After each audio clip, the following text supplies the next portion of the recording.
Hello, everybody, and welcome back to another Waltons review, where we are reviewing season 2, episode 6, The Chicken Thief. I can't believe we're already on season 2.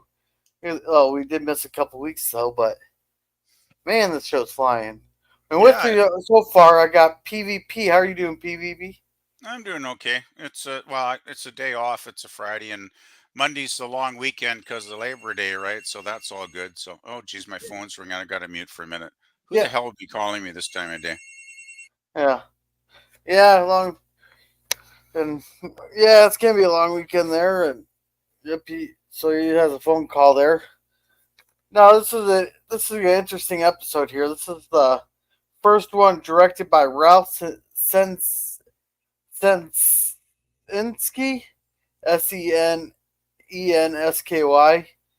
Uh, he directed 12 episodes there, so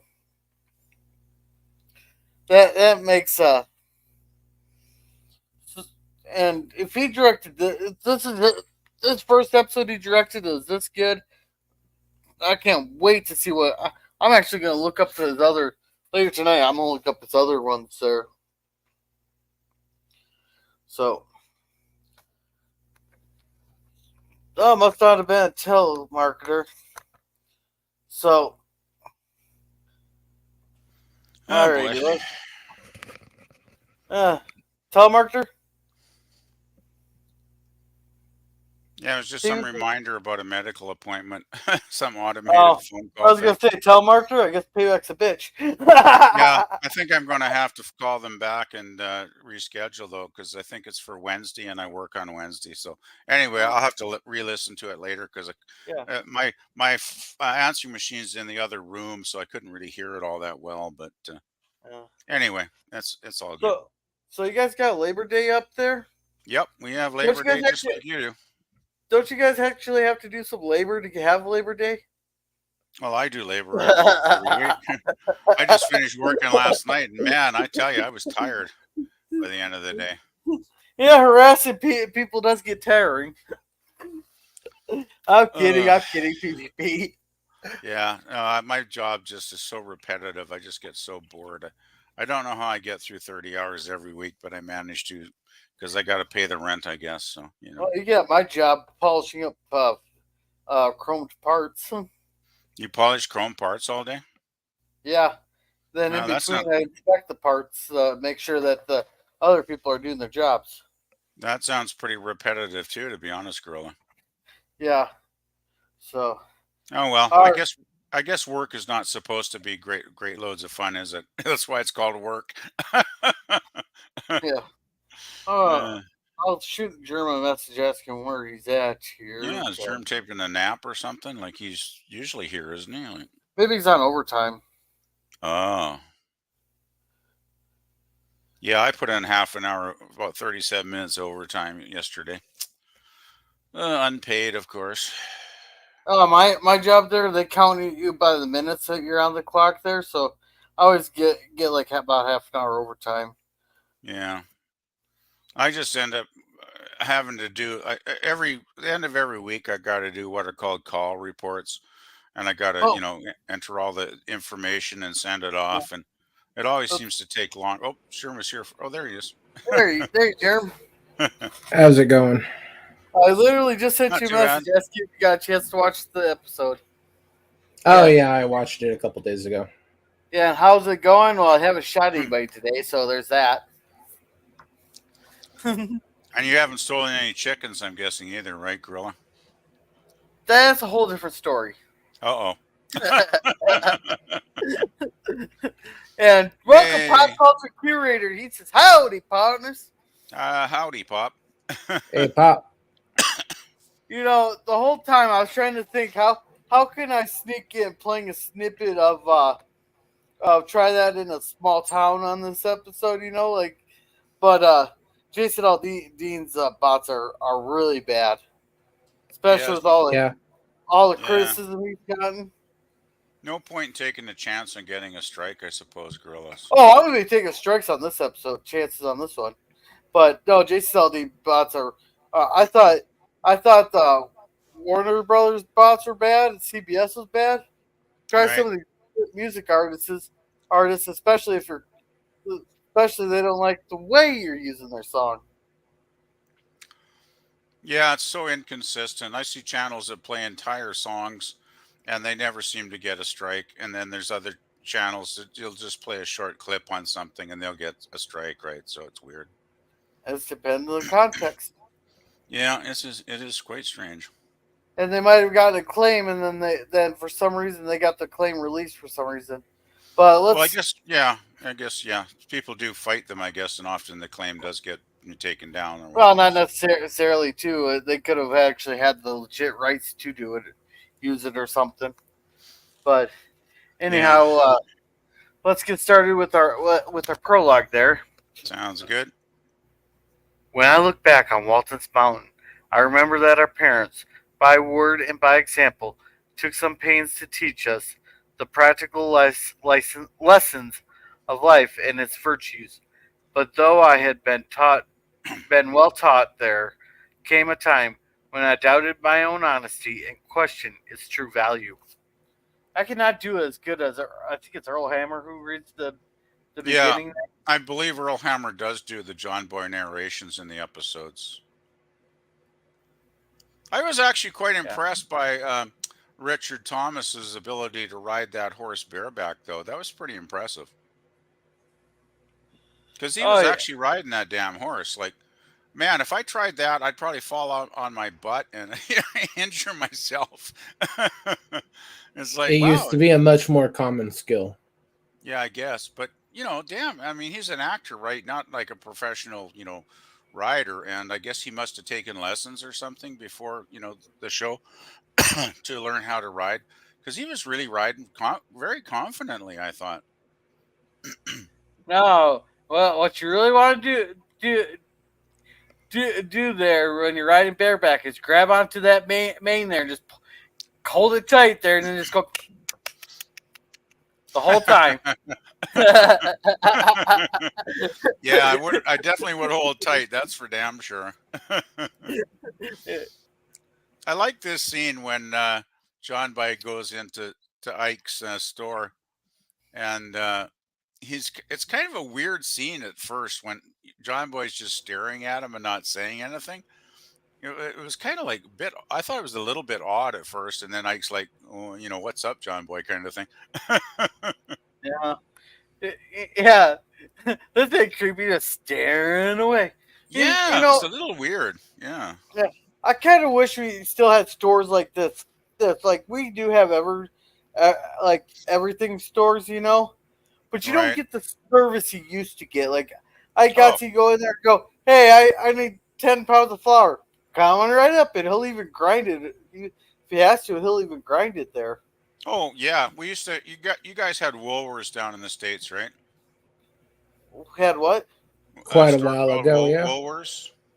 Oh, that must have been before my time.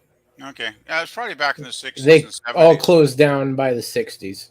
Oh shit. Okay, we had them probably maybe into the '70s here, but they were like a just a general department store, and you could go in and buy just about anything. And back in So, those days, you just walk up to the counter and you'd get instant service, right? There was no lineups, none of that the BS we put up with these days. And so like yeah, a I miss those days, or Gorilla. Macy's, like a Okay. JC Penney's or Macy's only actually got help.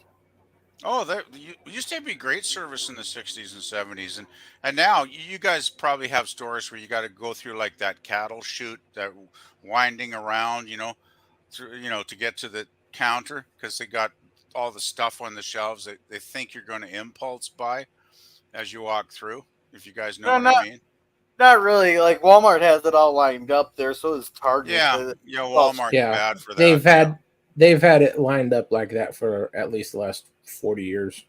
yeah. Well, it only started really bad in Canada here, maybe in the last 5 or 6 years. And it's like you go to a dollar store now, and it's like you got to wander through a maze to get up to the bloody counter to pay for your stuff, right? It's a real pain in the butt, to be honest. Oh, hey, well, well, it is what it is. well, do you do some impulse buying? I never do impulse buying because I figure if they want me to impulse buy, it's like the hell with that. I refuse. Oh, so you never seen like a candy bar and just like, oh, I want a candy bar. Nope. I pretty much know what I want to buy before I even go into the store. I have a list in my mind of what I need to get, and I stick to it. Well, then you're in the 0.00001%. I guess I'm exceptional, Gorilla. Because I know there's a few times I'm like, oh, that sounds pretty good right now. Yeah. Or, they got this up for 50 cents off. Might as well grab some. Hey, wait. You did do one impulse buy. I know for that for a fact. Because you went in for one carton of eggnog, you seen it was on sale, so you grabbed 8 of them. Yeah. Okay, you got me. Okay, I admit it. Hands up, you got me, man. But hey, when you can get a carton of eggnog for 39 cents, and you like eggnog, like, would you actually not buy 8 cartons at 39 cents a piece?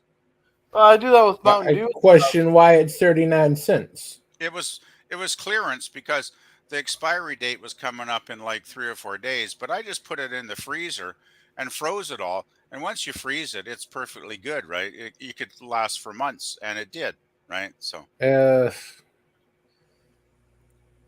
lot of people think that, yeah. No, it was fine. It's not going to kill you. No, it was fine. It tasted good. It was all good.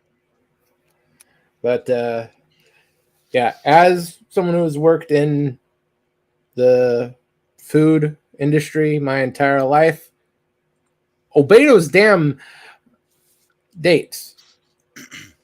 Oh, you mean no matter what the product, when it goes bad, it goes bad. Yeah, luckily I froze it.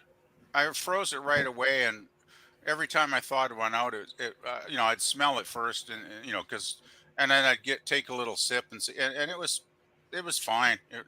It just tasted as good as it did, regularly when I didn't freeze it. So Jeremy, I never got sick. So yeah. So Jeremy, you're saying I should have eaten that box of Hamburger Helper that was 3 years old for past expiration?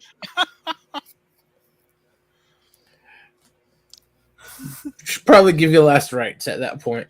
No, that's perfectly fine because I know there's a couple of places there. The only reason there's an expiration date on it is because it's required by federal law. So they put it out as far out as the computer will let them. Well, a lot of those dates are like best before dates too, right? They're not like eat this and you'll die dates. So it's like sometimes. Well, like it's not exactly eat this or the canned goods, because there's no federal law saying it has to be within like 2 years or 5 years of whenever it's produced. Right. It's however long they think that particular item is going to last, and they're going to push that date out as far as they can. But I have had like cans of beans or something I found in the cupboard that were like maybe a year out of date, and I just cooked them up and ate, and I had no ill effects. So then you got real lucky. Oh well, because I've run those tests before, and they are really pushing those dates to the absolute maximum. Oh, I'll have to take that under consideration from now on, Germ. The hamburger helper is all dry goods, so it's not like there's moisture or anything in them. Yeah. Dry good, something like hamburger helper already has, on average, about a 3-year lifespan printed on it anyway. Yeah. Anyway, we're going to get back to Ike and John Boy. How did we get on this tangent anyhow? I have no idea. I have no idea how you did. I think you mentioned me buying eggnog, and then we got off on a food tangent. Well, we started that before that. Maybe I should play this. Hey guys, getting off the the topic. So if we could all get back on the the thing, and stop all these distract. Oh look, ice cream. That pretty well sums it up, yeah. Back on the thing. Yeah, that took me about an hour to make, so. Really? Well, we appreciate it, Gorilla. That's a good one. No, well, that whole thing, I got that from when he was doing a speech on the Constitution. He goes, man, our treaty, the thing. Because he lost track of what he's saying. Yeah, but anyhow. It's a little scary when you hear politicians do that. Hey, Hey, Tiki. hey, Tiki Doom, welcome. And he's also saying hey to Pops. So anyhow, John Boy's like, I know nothing about you. I've known you my whole life. I come in, I go ask is there mail, and you say yes, or you say no, or I do this and that, and blah blah blah. And John and Ike wanted to tell him the whole story. Like, no, I got chores to do. I just want to say that. Yeah, that was hilarious. It's like, come on over here, John Boy, and I'll tell you my life history or whatever. And John Boy's like, no, I gotta go do chores. So it's like, well, Yeah, what the hell did you bring it up for in the first place, then, John Boy? Like, it yeah. was He's kind like, of yeah, he weird. wants to know what he feels about, what he thinks about, and all that stuff. Yeah, There's a letter for Ben in there, yeah, Ben, right? Actually, the and Ben we got story was a nice subplot in this episode. now. Now this is and they both have to have the common thing. They're like, yeah, there is a plot A and plot B, but they Yep. both revolved around the same dealing of different ways to look at theft. Yeah, it was But here, basically the themes were about theft, right? Yeah, totally agree, Gorilla. yeah, Well, so here theft we or got the complete and utter mischaracterization of theft from a naive kid. yeah, I and enjoyed this Tiki saying hi. sequence. Oh, go Oh, ahead. sorry, Oh, hi, I was gonna Tiki. say Tiki saying hi to everybody on the panel. I was just going to say I really did enjoy Grandpa playing pool here. That was a fun scene. Yeah. Now I'm wondering, was he just playing Nancy, or did he just happen to get lucky and win? Well, Like, did he hustle him or not? From what Yancey said, like you're too good for me. I'm thinking that's probably not the first time Grandpa's beat him at pool. So he Yeah, hustled him. at this point, Yancey knows how good the old man is, Yeah, so he So it's wasn't not. outright hustled. yeah, I think Yancey just kind of enjoys Grandpa's company. He doesn't mind giving him a quarter once in a while to get beat. Yeah, I wonder how much a quarter was back at 34. That was probably substantial, but I guess it was still Ah, affordable not too enough. much. Point two five. Yeah, you have to do the calculation online, I guess. What was 25 cents back in 1920, whatever? 34. Basically, basically it's $5 in today's Okay, money. well, that's not too bad then. Yeah, because it's in 2003 here, it'd be $5.62. Oh, there you go. Yeah, I guess that's doable, I suppose, between friends. Yeah. I'll give you a quarter if you just come hang out with me for a little while. I'm Yeah, lonely. Yancey did seem to be kind of a very gregarious guy that liked hanging out with everybody in this episode, I Yeah. noticed. Yeah. And hey, OG, yes, Gramps is a pool Hey, shark. Oiler. Hey, Oiler. Yeah, so Nice to see people in the chat. yeah, and apparently it's Yancey's busy season. Yeah, I like that So comment. His busy season doing what? Like just doing what he does.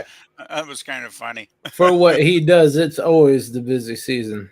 Yeah, that's kind of the yeah, feeling I got. It's like there's a busy season in that kind of career. yeah. Here Yancey is sweet talking him by telling him one of these days your story will get published in Liberty magazine.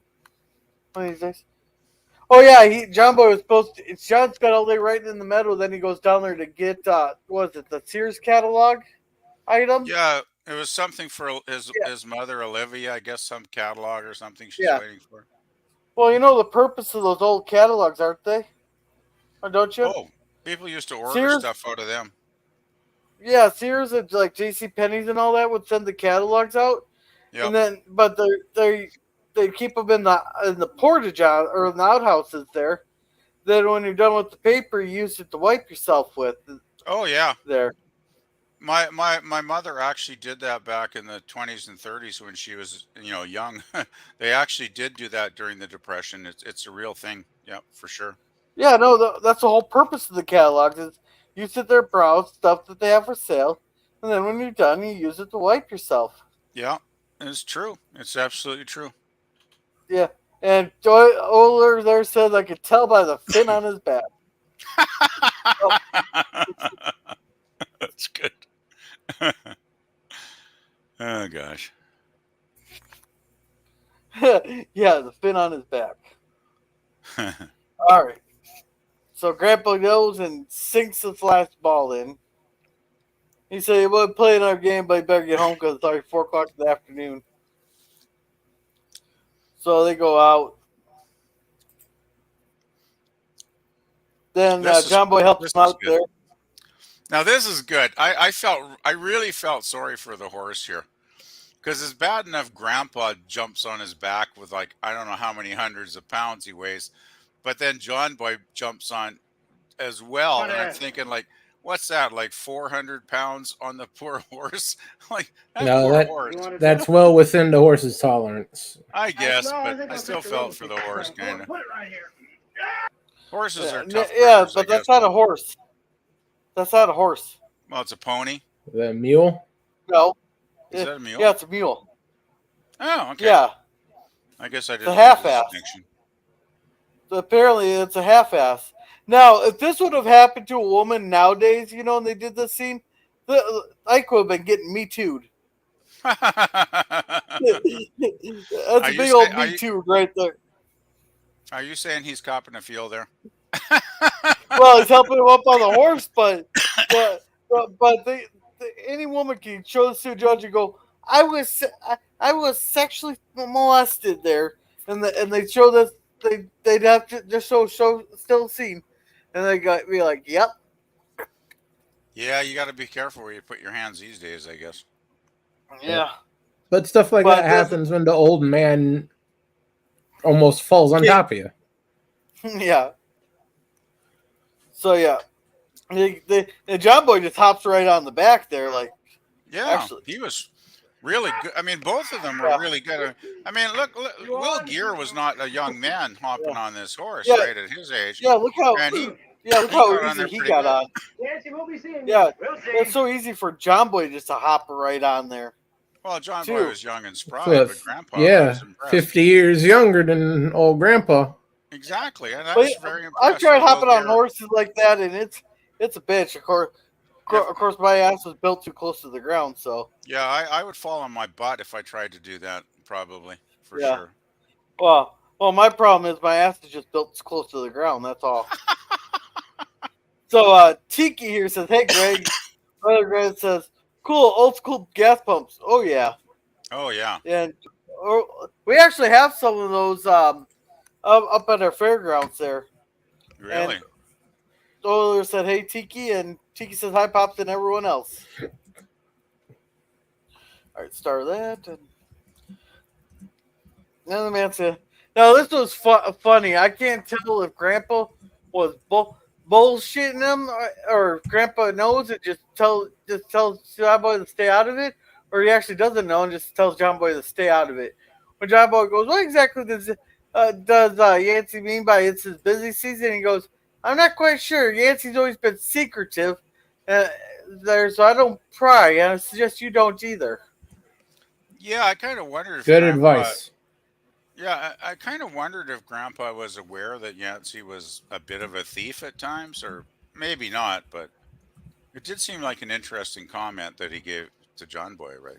Yeah, I couldn't tell if he's just telling him just stay out of their business, he'll be fine.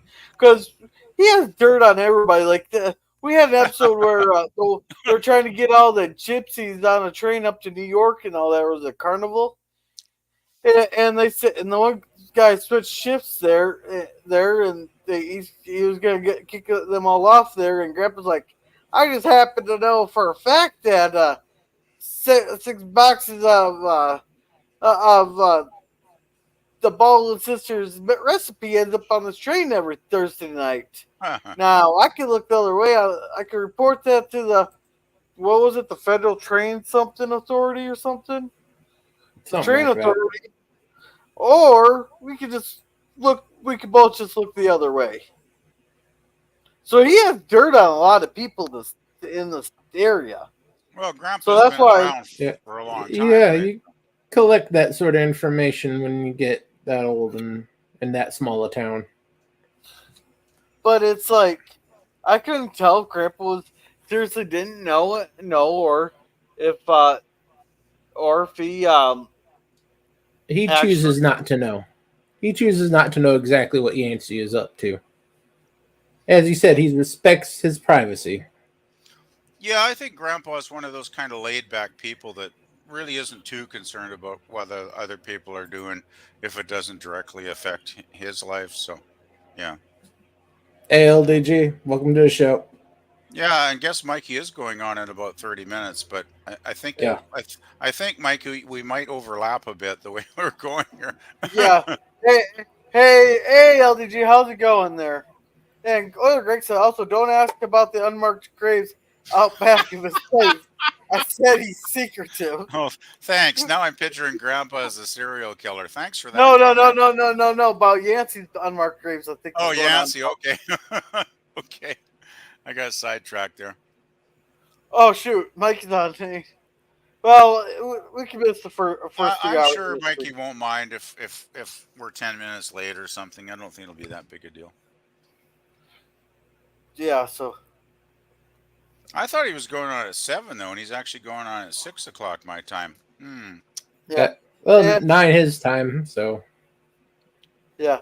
And here they finally come home there, and he's like, I'm glad you decided to finally come home, like giving us, he gave him the hint, like, you were supposed to be home like 5 hours ago. But you know how Yeah. you're like, you know how it is. You get down the story, and you get to talk and lose track of time. But I like the Yeah. comment they had here.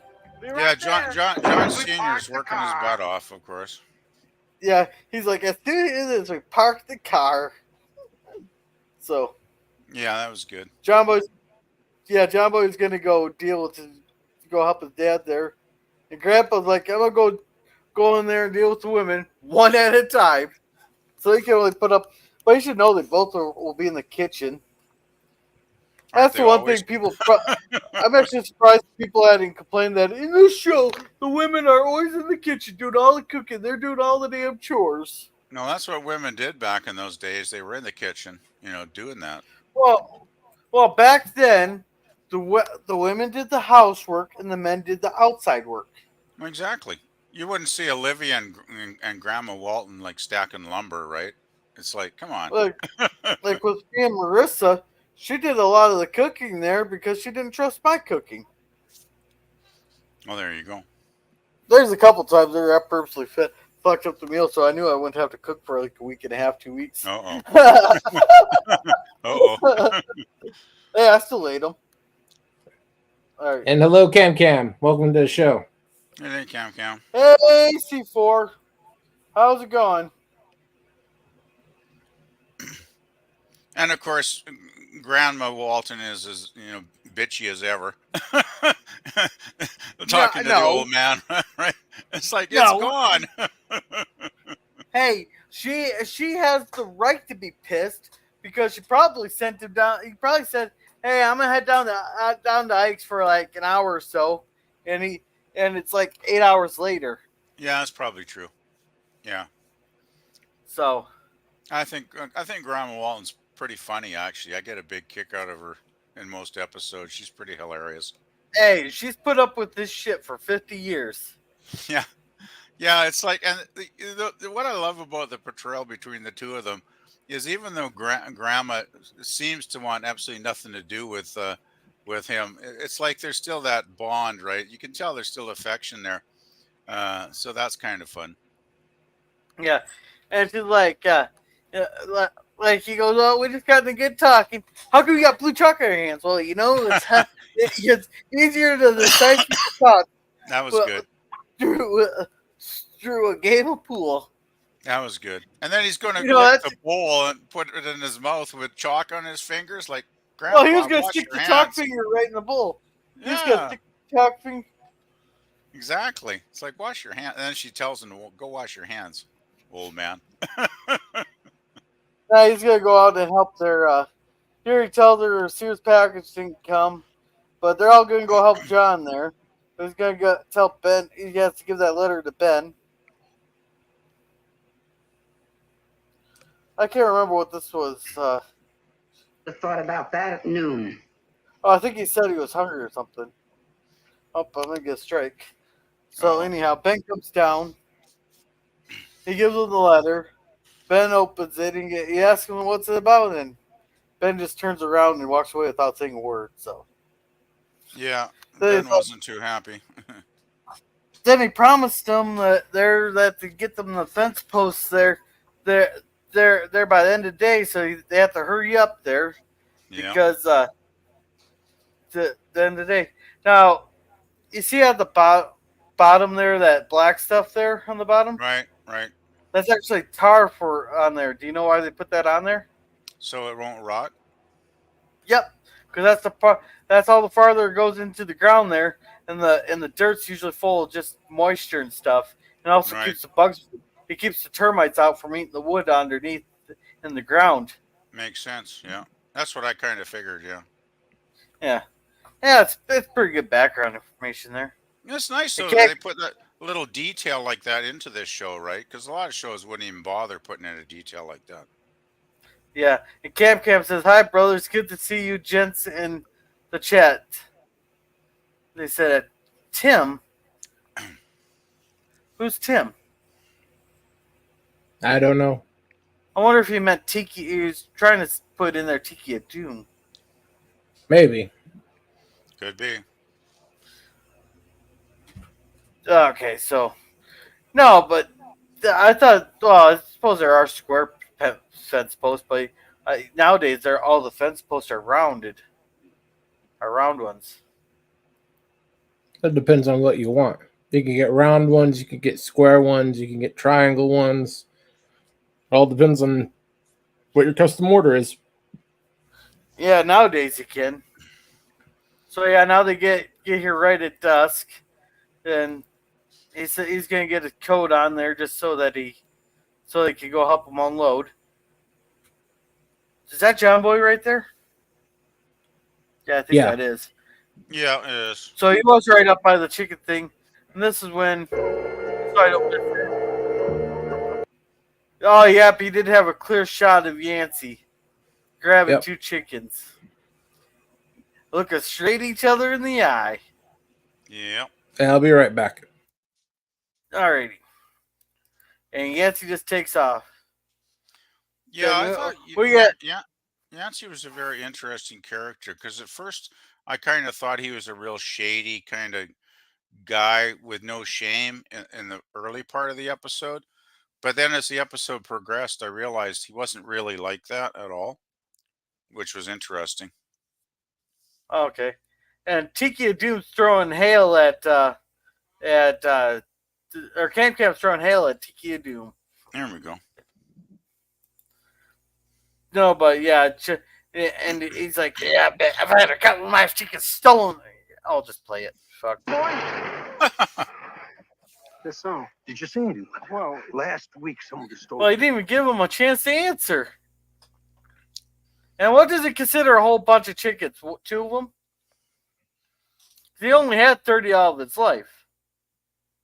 A whole bunch of my chickens. They come back and try it again. I'll fix their wagon once and for all.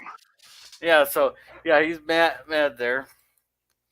So yeah. Yeah, I like how John Boy's so conflicted he doesn't say anything in that scene, right?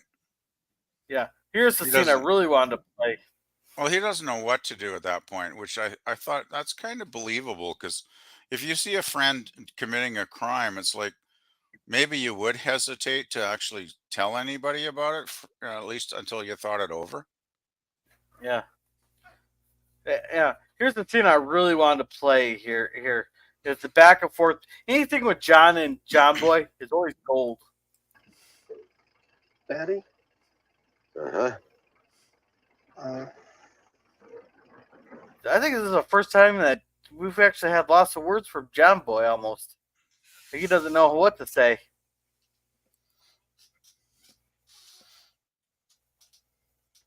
And Cam says, yes, I am a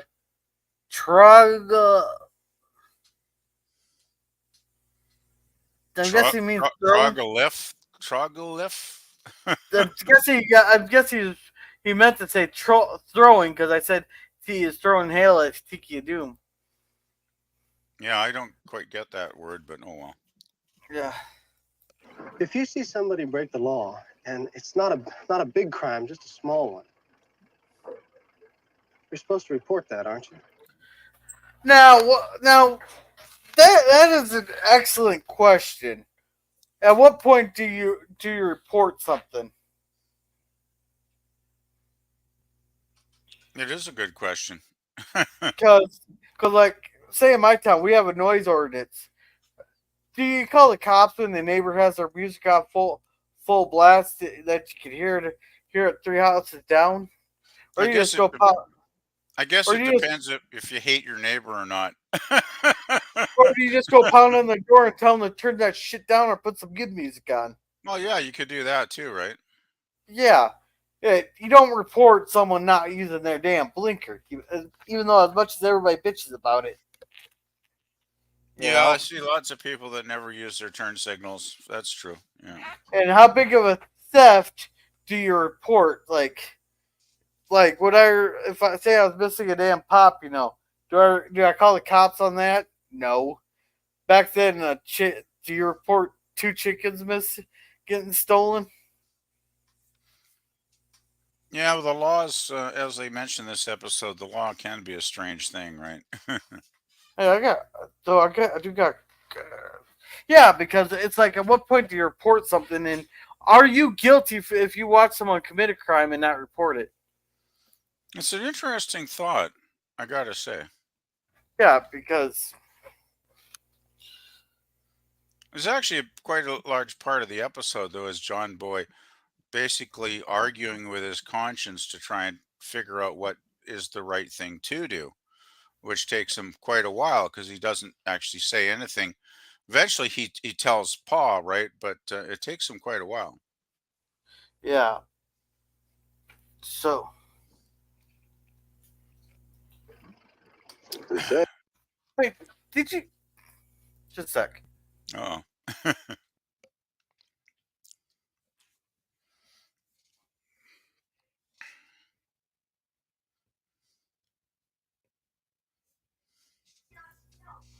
Okay.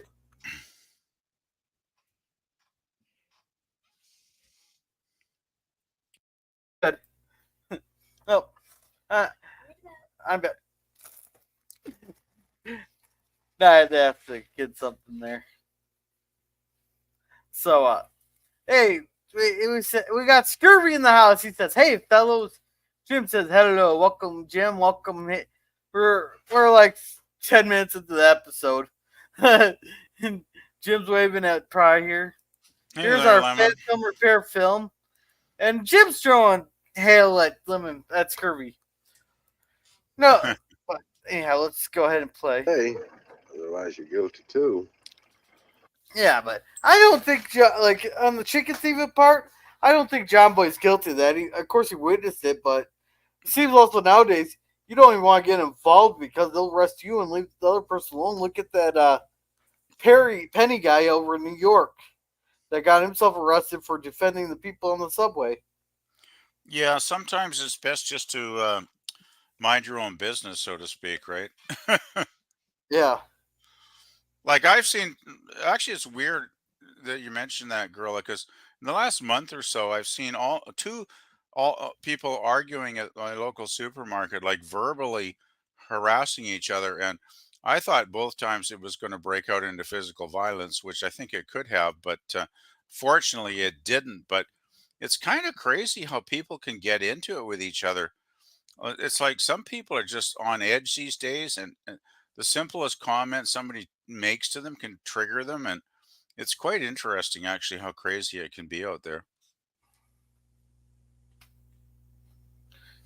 yeah, but hey, every once in a while, people need to get their ass whooped. So Oh yeah, well, get this. I don't know if you have. Do you have these scooter things in your city where it's like a gyroscopic kind of platform people ride around on? I don't know if you have anything like that there. all those are those hover scooters. Yeah, it's kind of like hover scooters, and they just introduced them here maybe I don't know 6 months a year ago, and now bloody things are everywhere. So a lot of people ride those things around. And anyway, I went to the supermarket, right, and it's in the local shopping center.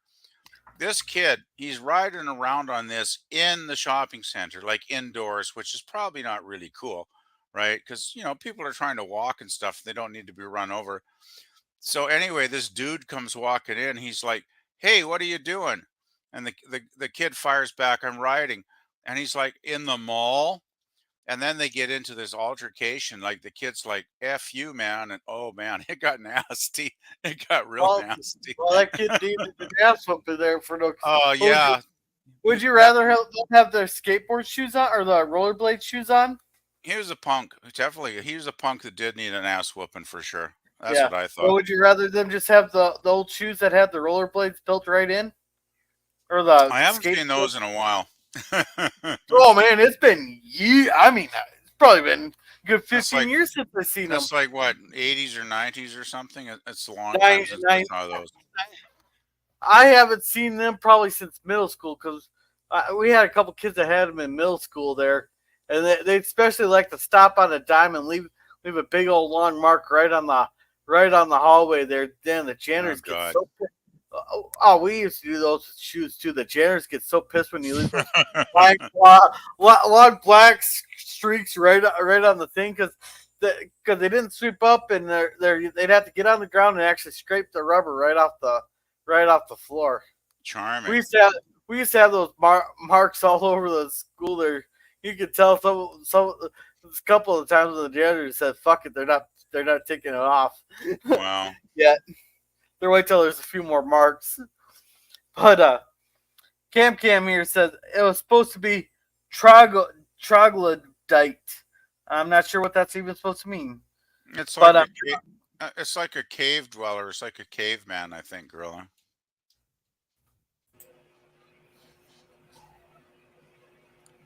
troglodyte. It's A kind of like a person. caveman. Yep, a hermit. Yeah. So Yancey's a hermit then. And Cam says, "Howdy to Scurvy," and Scurvy's waving back at Cam, and Jim's throwing hail at Cam. Now, what size hail? We're not sure. All right, so I think that's the last of the scene. Oh, Somehow that doesn't seem quite fair. yeah, that does not seem fair. Being guilty just because you witnessed something, not reporting it. Well, that's more on to responsibility. Some responsibility. I guess it's like guilt by association or something kind of thing. No, it'd be aiding and abetting in the. So in this case, it'd be aiding and abetting in the theft of a chicken. Yeah. Yeah. Well, Doesn't actually, seem like a major crime, that's for sure. But I guess back in the Depression, maybe stealing any food item was quite a thing. It wasn't a big deal because he wouldn't have been arrested until it happens later. Well, the thing with chicken thieves, with the laws of the United States, back then we actually didn't have to worry about whether or not you get a fair judge or not, or a fair trial. Though the prosecutor might ask for a change of venue since everybody in the area knows him, so that and they're like they don't making sure he's not guilty. It wouldn't be fair to the prosecutor's side, you know.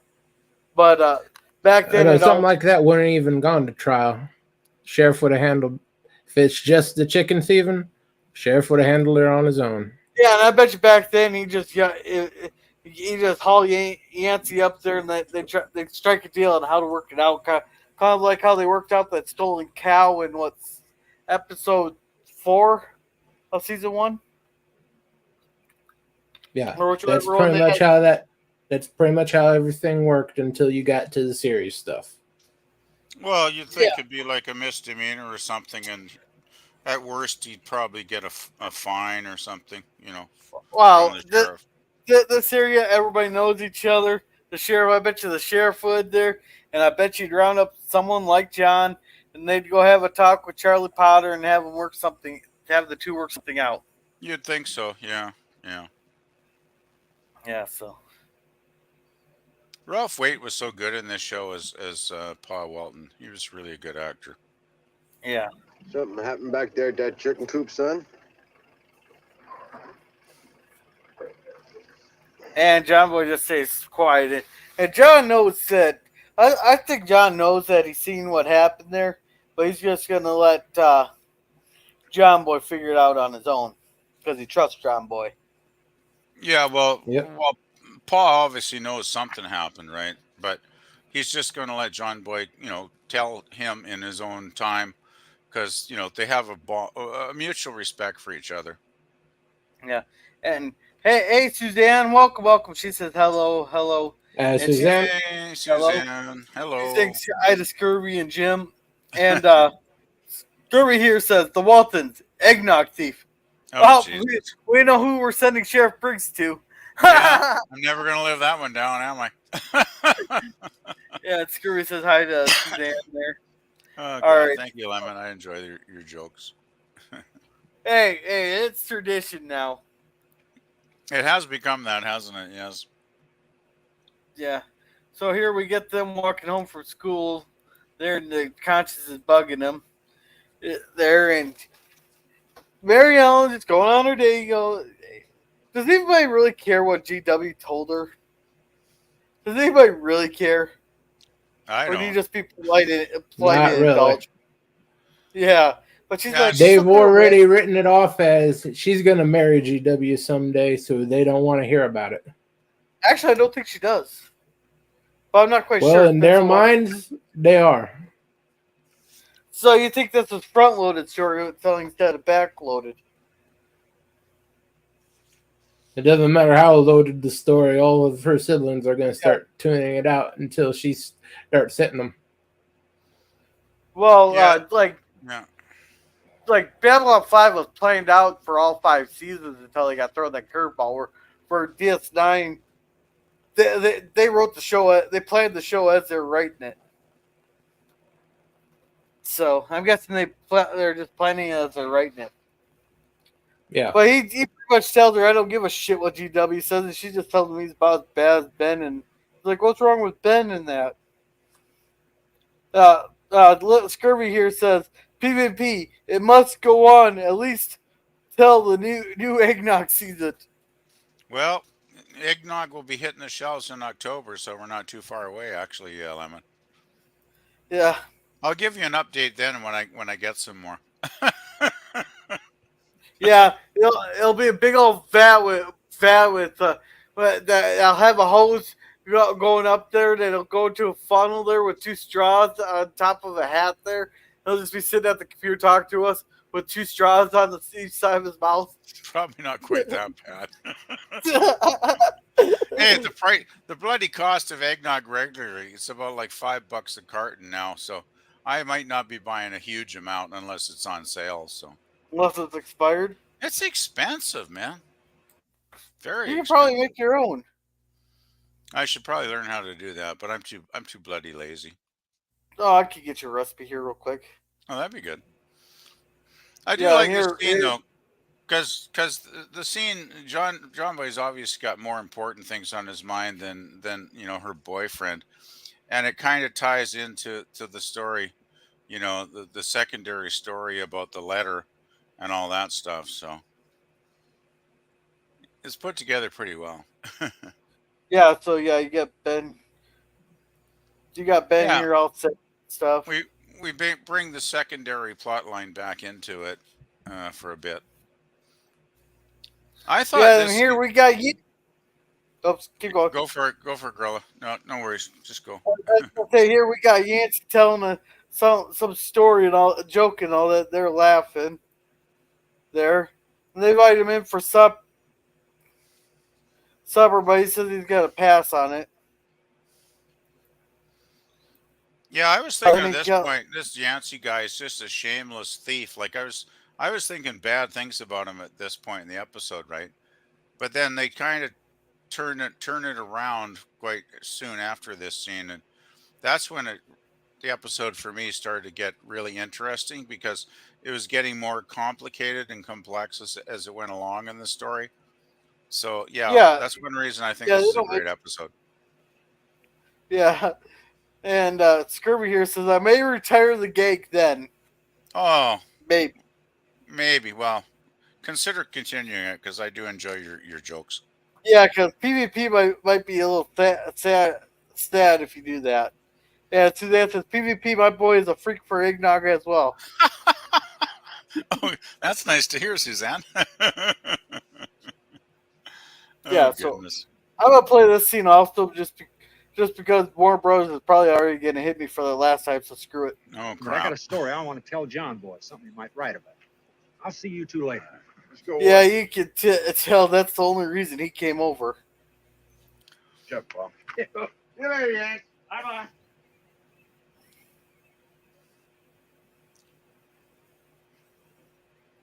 Pause it here. You know, I did actually learn something though. That all the exterior scenes of the show, like the house and all that, were shot at Earl J. Hammer's house, I believe, that he grew up in, and Really? and all the inner scenes, you know, like the scene where he's walking into the barn and stuff. That was all filmed on stage 26 Awesome. Wow. on the So sound stage 26. was the interior of the house on stage 26 as well then?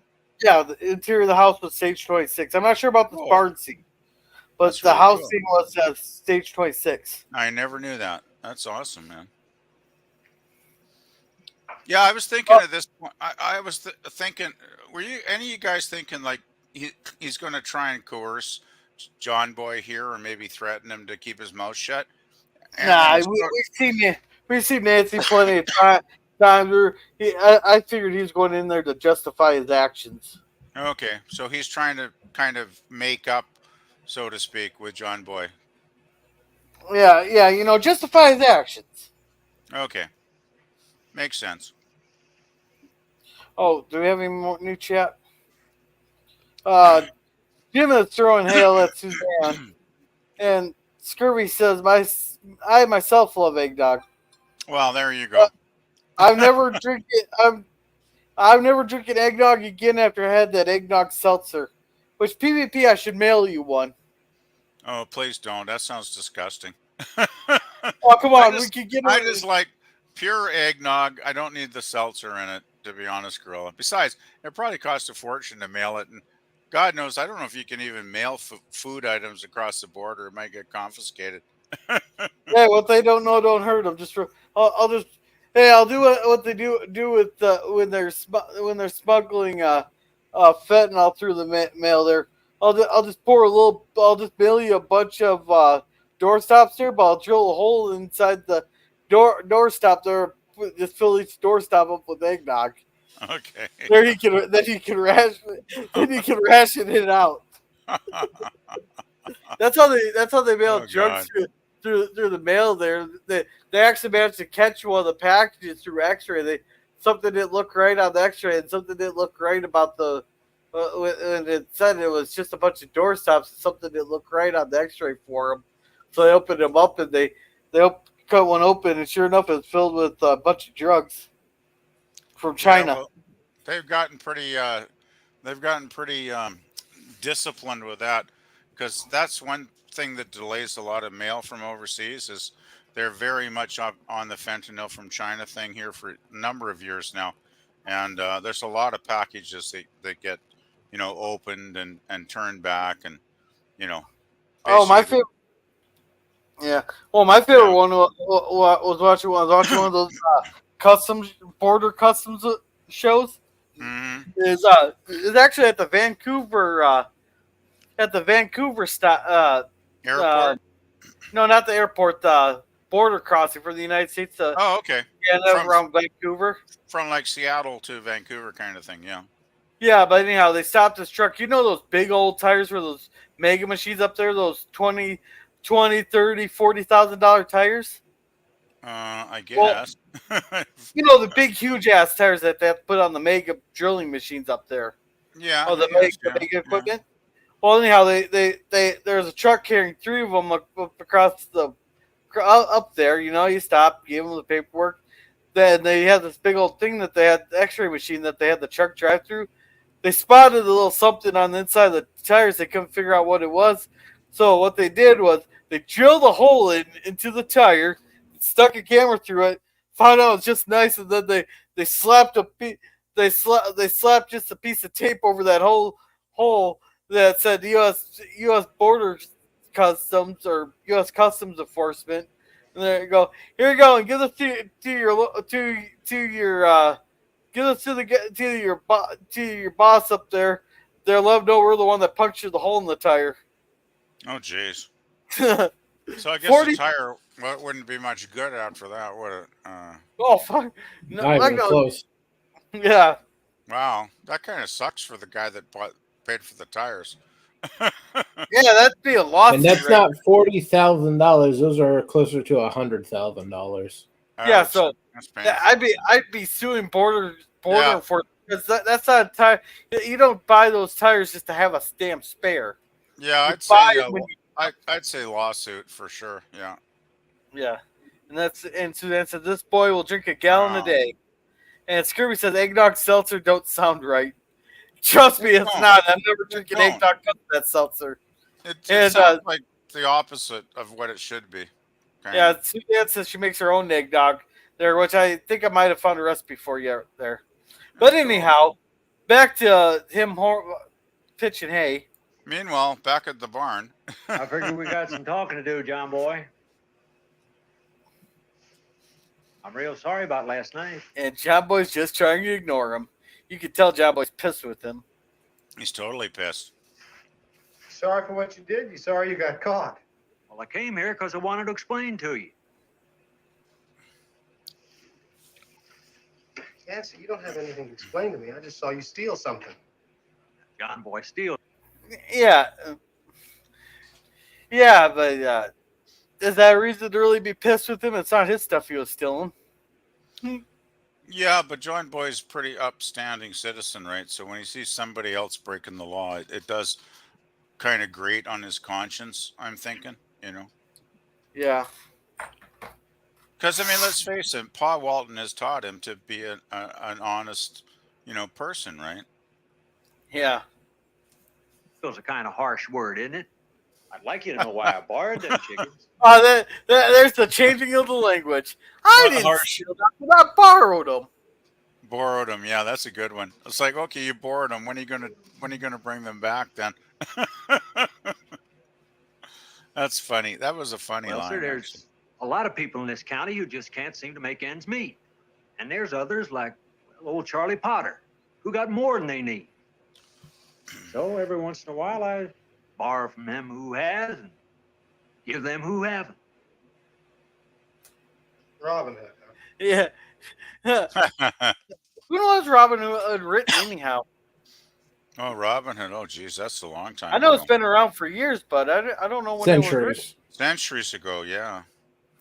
I can't remember what century that would have been back in England, but Robin Hood was kind of a that would have been probably the 12th century that it is set in.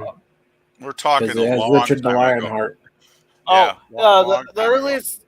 Okay, the earliest surviving poem about the heroic outlaw was written around 1450. Okay. And it's usually referred to as Robin Hood and the Monk. Huh. That goes up to the 15th to the 16th years. I'm guessing it's gotten rewritten and redashed. So 14th, I can't believe it. It's been that Robin Hood's been around that long. Heck, that predates Shakespeare. Yeah, it's amazing how old stuff is when you have about 3,000 years of recorded history in Europe. Yeah. Well, that's the thing. I mean, Europe's got such a rich history compared to us over here in North America. I mean, our history is like nothing compared to Europe, right? So. Yeah. That's where you gotta go to the Native American tales. Oh yeah, well of course the native culture probably goes back a long 1,000 years or whatever. Yeah. Yeah. I admit I have heard about that old boy, but the gospel truth is, John boy, I never took nothing for myself, only for them I knew to be needful. Oh, so because he's swearing on the gospel there, it's 100% true. just because he swears on the gospel. Well, I do like how he justifies his thievery by saying he's just helping other people. It's like, okay, but you're still stealing. Technically, you're still, a criminal, right? So, Here you And go. John Boy's buying none of it. Yeah, yeah. here, PvP. Suzanne says 12 cans condensed milk, 12 cans evaporated milk, half gallon of cream, half and half of cream, half gallon of whole milk, 2 dozen Jesus. eggs, and 2 tablespoons of ghostry bitters, 2 tablespoons nutmeg blended. Blend the piss out of it, and add rum Wow. to taste. You're welcome. Well, thank you, Suzanne, but that sounds like it would cost me more money to make it from those ingredient lists than I could actually buy it pre-made in the store, to be honest.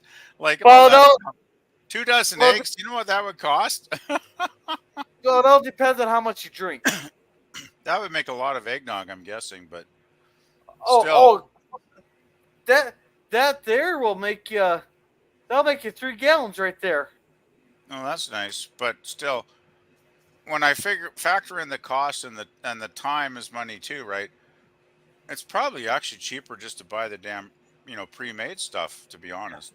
It depends on how much you drink. So, and if you don't want to freeze it and stuff. I'll just see how it goes. But yeah, that's good.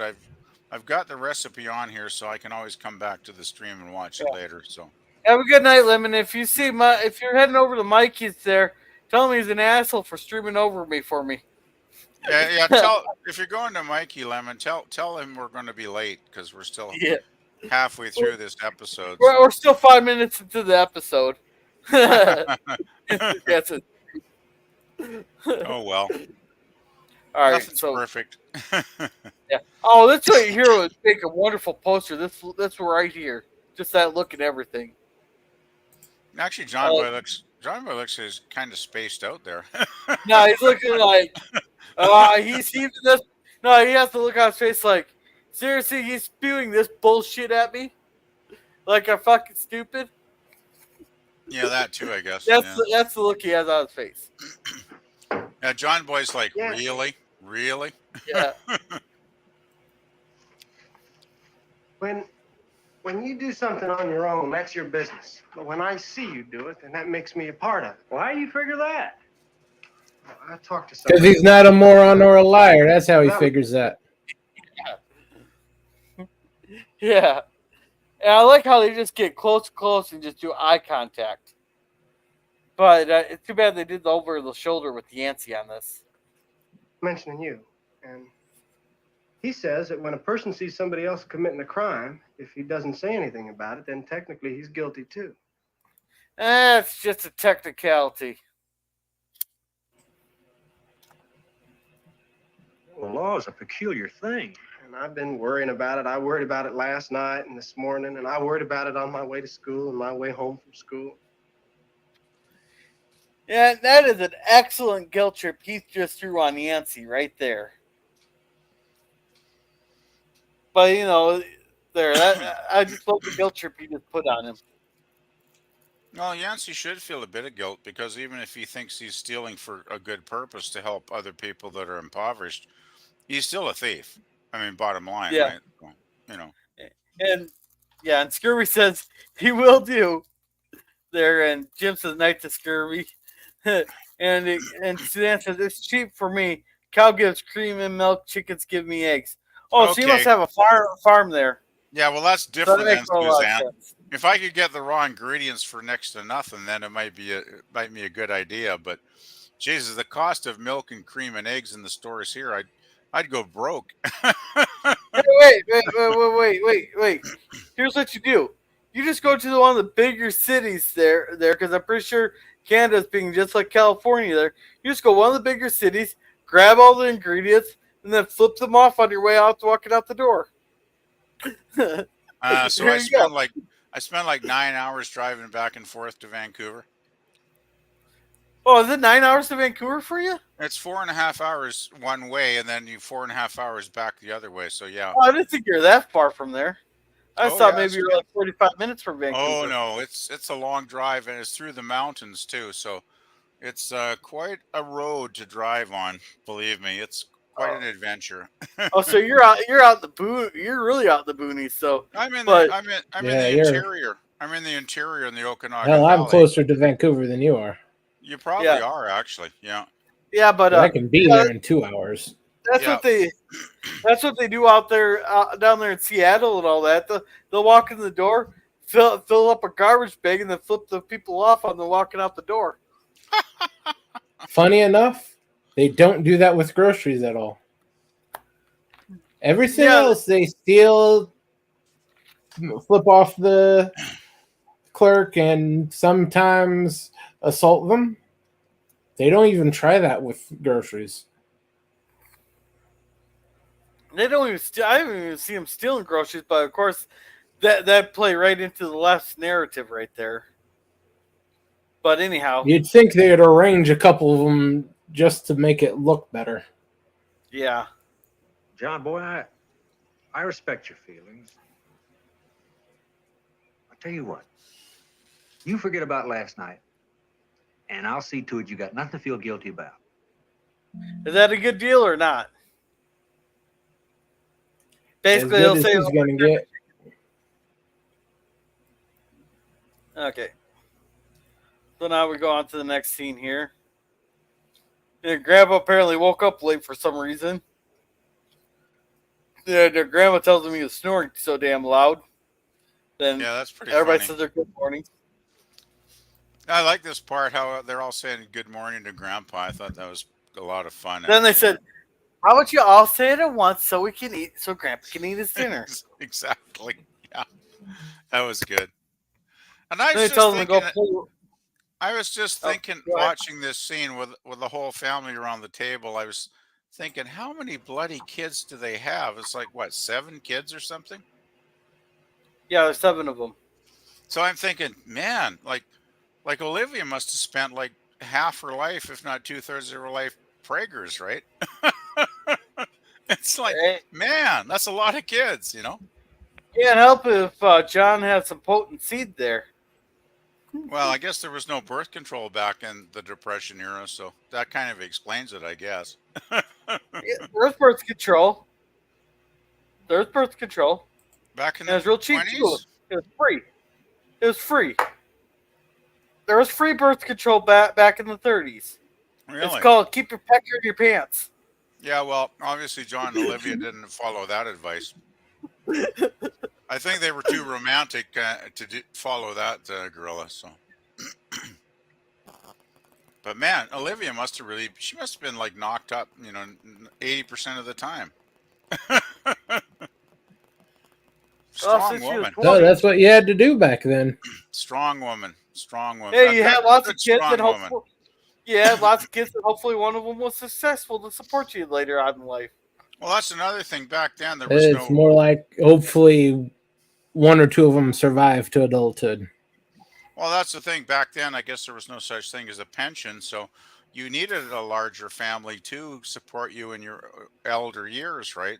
And hopefully you Well, would have a few good kids that would do that. well, at least not John's profession.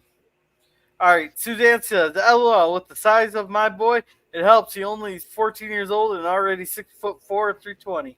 Wow. PvP, lots of farmers in the interior go to Okanagan Falls. Okay. It's the Okanagan. That's how you pronounce that. Yeah. All right. Suzanne says, "LOL, back then men worked so hard they were too tired for sex. They had so many kids to help farm."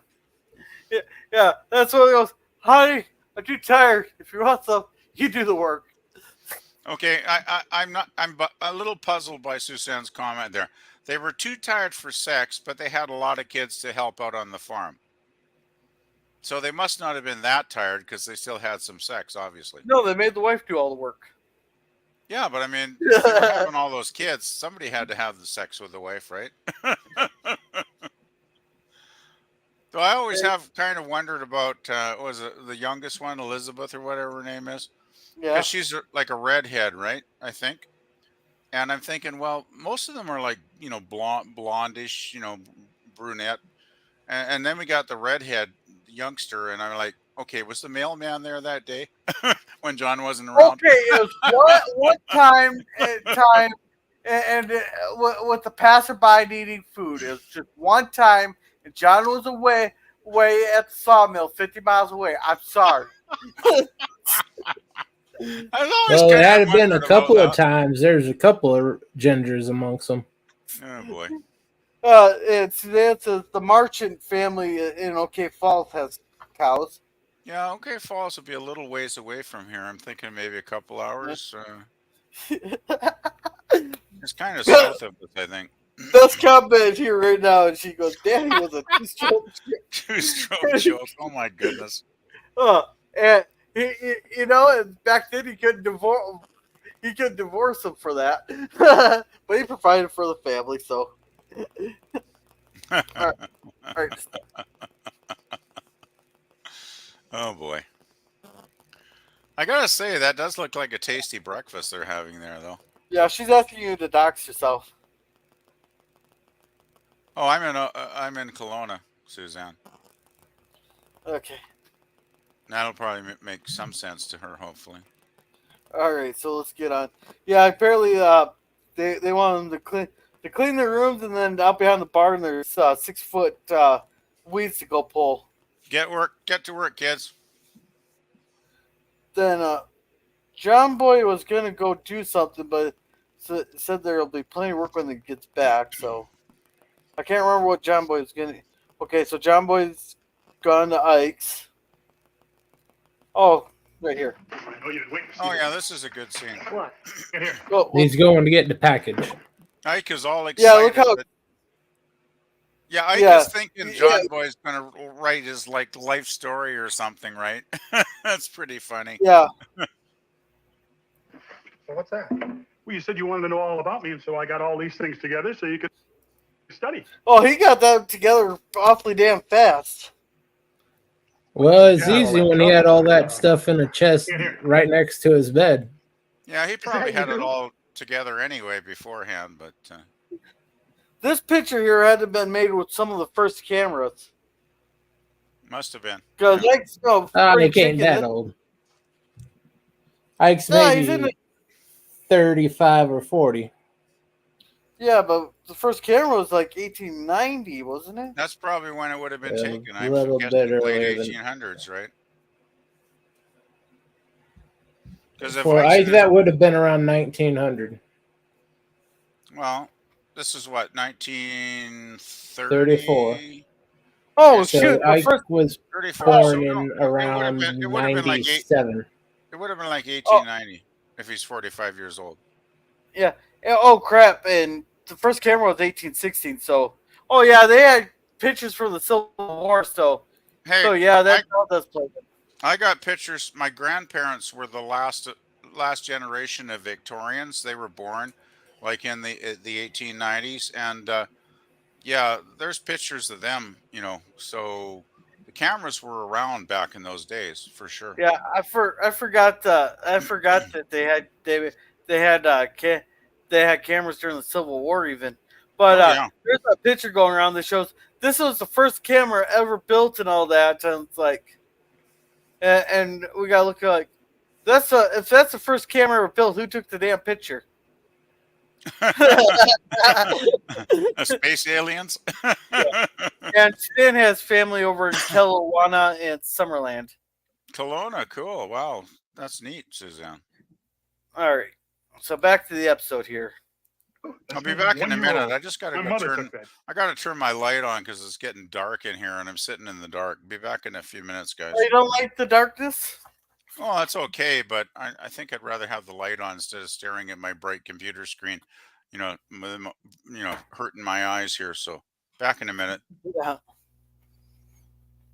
Okay. She was way ahead of her time. She wore a slave bracelet on her arm, and she had her hair bobbed, and she was... A slave bracelet. Does that mean she was an abolitionist? Like she wore a bracelet to say "fuck slavery"? I doubt it. Maybe I'll look it up here.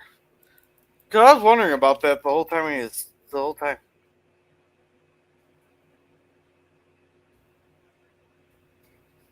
It's just the style. Oh, it's just a style. Yeah, it's a bracelet that has an attachment that goes up to a ring on the finger. Oh, then it was used by African cultures. Okay. So yeah, so that's the name. I suppose I should start the last chat so I know where we're at here. It's from over near Scottsville, Virginia. She was a Brewster. Oh, really? I declare. Yeah. It's amazing how many people they know around this area. There, how many different families.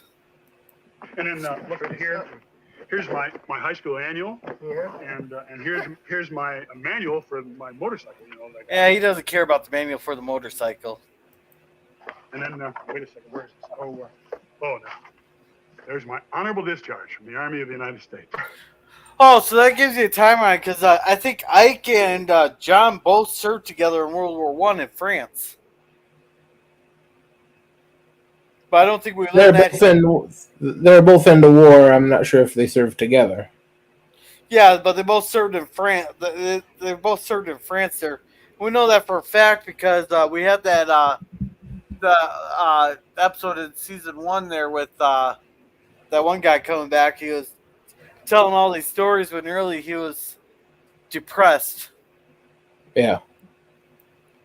Pretty much World War I, American troops would have been serving in France, maybe a little bit in Germany, depending on where the line was. But that's where 90% of the fighting took place. Yeah, because they didn't have the what was it called, the Maginot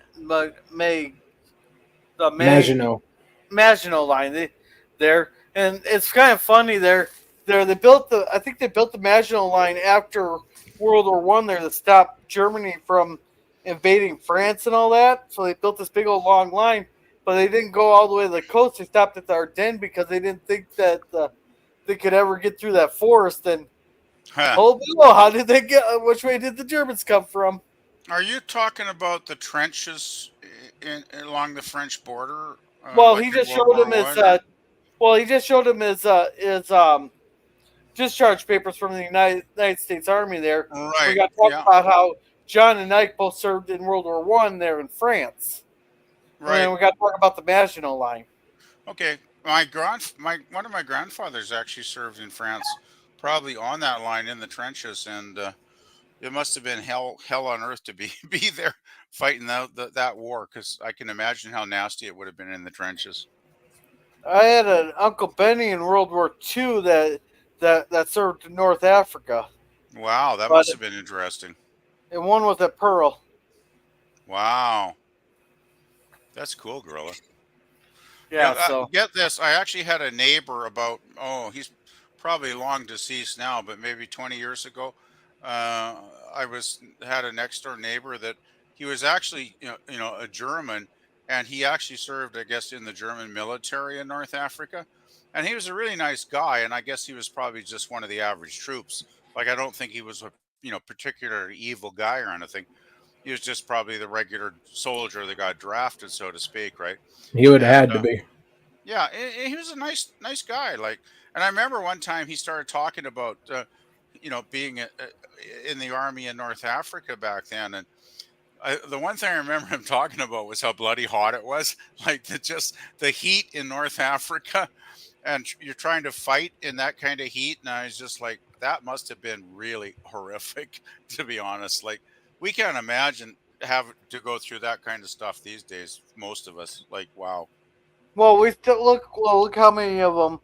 Look at how many troops we sent to Iraq there. But if I will have met him, there's one question I will have asked him. Well, two questions depending on the answer to his first question. Did he ever meet Rommel?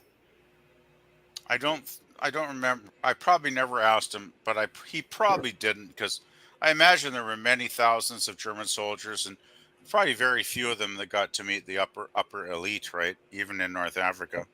Well, you never know. He may have attended a speech. That's about all. And if you ever That'd be an interesting conversation to have with, because outside of Eisenhower, Patton there, and Montgomery, name another general from World War II. MacArthur. MacArthur, yeah. Okay, I'm talking. Okay, in the European Union. Yeah, I wish I had asked him about Rommel. Now that you mention it, that would have been an interesting question for him. But it's too many years later, too late now. Yeah, no, but that would have been, because I mean, that's one of those.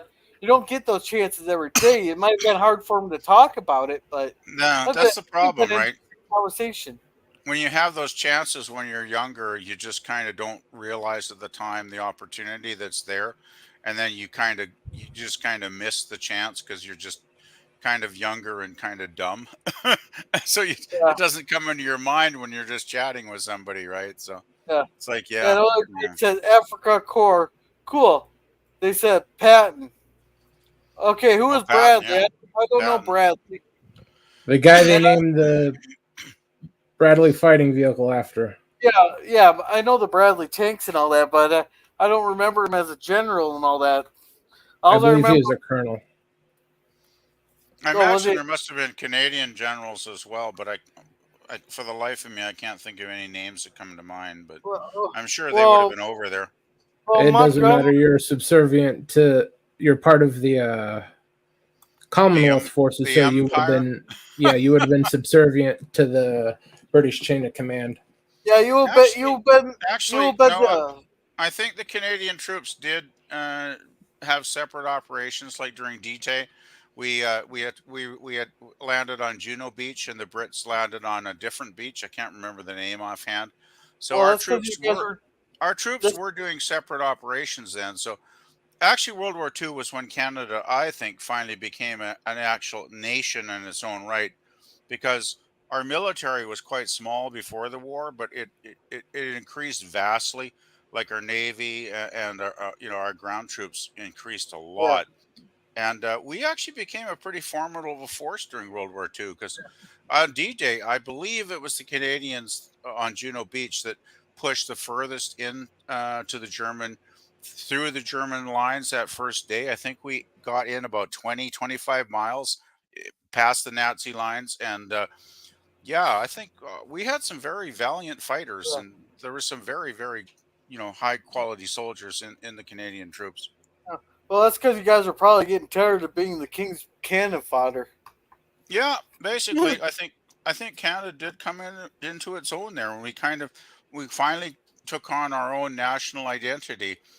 We started to separate from the UK at that point. Yeah, you said, well, we're tired of being the king's cannon fodder. We'll be our own.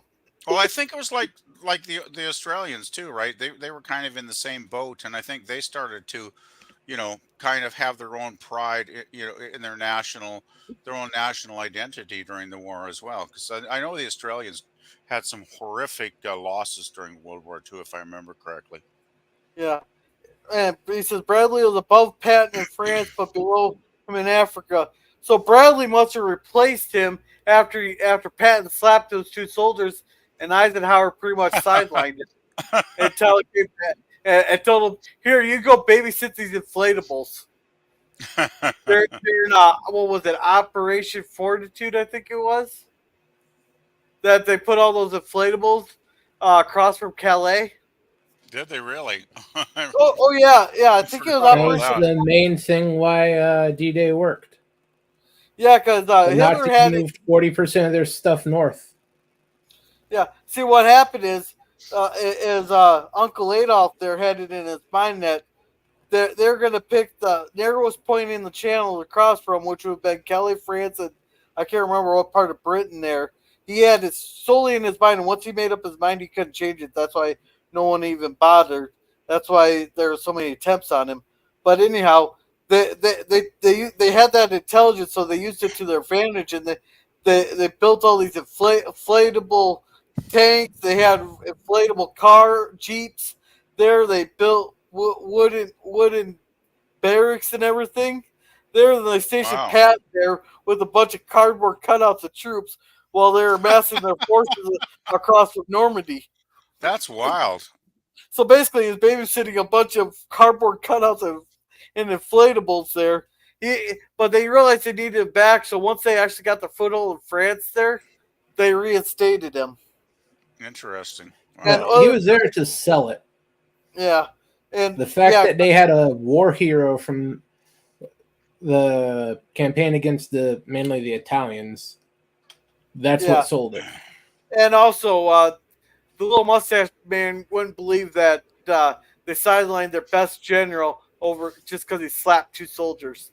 The mustache man. The little mustache man. Hey, that's because of the damn YouTube censor. So screw you. We'll call them Californians. We'll call them Uncle Adolf or the little mustache man. And hell, they weren't certain camps. They were California permanent nap time shower facilities.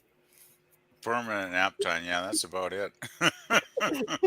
And Greg says Canadians killed Germans politely. Does that mean you guys said sorry before you took the shot? Probably not. It was probably not quite that polite. What I've read they just sobbed as they took the shot. What I've read about Canadian troops, they were actually pretty brutal during the World War II. Like Canadians, once they got into the battle, were pretty ferocious from what I've read. So yeah, and Greg says I'm correct. All right, let's get back to the show here. Yeah. We're good for all night. Let's get back to Ike's box of stuff. You can study it, and what do you think you're going to write about? Yeah. Oh, now he's putting the pressure right on them to write something. Oh, I hadn't planned to write anything. I mean, you see the look on Ike's face. Yeah. He went from excited to wait. You're not going to write about me? I love Ike's. He'll get to it expression there. eventually. He's like, "What? You lied to me. You said you were interested in knowing me because you knew nothing about me, and that was all bullshit. Are you kidding me, John Boy?" Yeah. Now John Boy has to quickly correct himself. I had, of course, John Boy's intended to write something backpedaling. eventually. I mean that someday. I certainly, of course, no, don't be silly. I intend to write about you. I just wanted to wait for a time when I could try to do justice to you in words. You're a very fascinating person, Ike. Hey, you gotta say, John Boy can be a good bullshitter when he gets cornered like that. Well, John Boy was in there like a couple days earlier saying he knew nothing about him, and now he's saying he's fascinating. It's like, John Boy, your statements don't add up, man. Well, you just learn pretty much all there is to learn about Ike. Half a dozen items in a box. Yeah, well, Ike is not a very interesting guy. Well, I cornered him into writing something. Well, Ike was well suited to be a storekeeper, I always thought. Well, here, you take it. It's all there. Alrighty, so yeah, there's basically that whole scene. Then here we got Sheriff Briggs. He's been up all night tracking down some leads to chicken thieves here. This is when we found out that old what's his name, Charles Potter, Charlie Potter was shot. And he said it was just in the leg, or just creased a leg. So basically, it was just a flesh wound. He just nipped him. Yeah, it would hurt, but it probably wouldn't be debilitating for too long. Yeah. So here we got them. I don't know what the hell they're doing.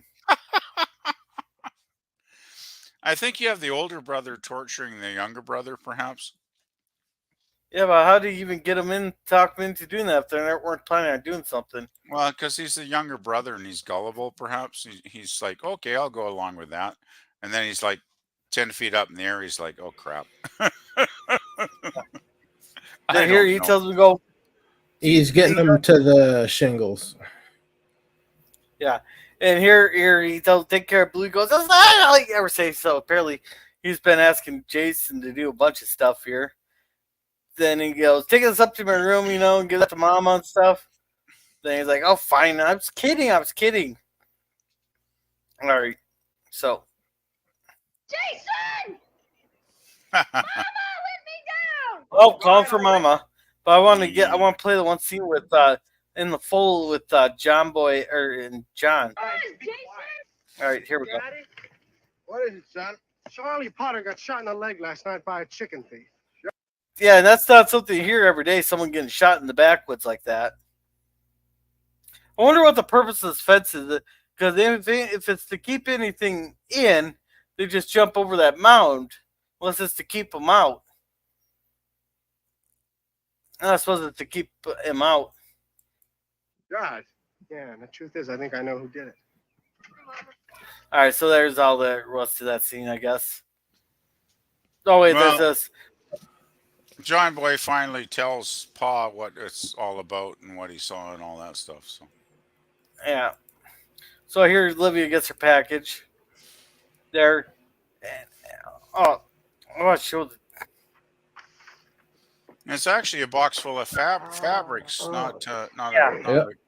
not a Yeah, those are some nice looking fabrics that they got, though. Those are some nice looking fabrics. Yeah, and she says she'll make dresses for all the girls, which was cool. Yeah. So as if Ma doesn't have enough time at cooking that damn supper for all those kids in the kitchen, now she's got to be making dresses as well. well, she does that. She likes sewing, though. I guess. Yeah. My mom actually had an old sewing machine, and she used to sew stuff I don't know on what it. to think. I think maybe I should have told the sheriff about it back at the store. Now, do you think John Boy should have told him about catching Yancy stealing chickens? Yeah. Yeah. I don't know. It's a tough one. That's why I like this episode, because it's complex enough where you think, should he or should he not? And it's like, I would say at first if he's looking out for Yancy, he's gonna tell him because you don't want Yancy to make a mistake. Yeah. And here's the thing. I did think when Yancy said he was going to take the chickens back, that could be bad news, because I was thinking Yancy could be the one that got shot going back, to take those 2 chickens back. But it ended up not working out that way. But anyway, I don't want to give spoilers. So. Yeah, and the thing is, too, that we've known Yancy here. We've seen him in quite a few episodes. So it's not like it's first time meeting him and he's a chicken thief type thing. We've seen him in previous episodes. Best thing for us to do is to ask Yancy himself. You think he's going to tell us if he shot Charlie Potter?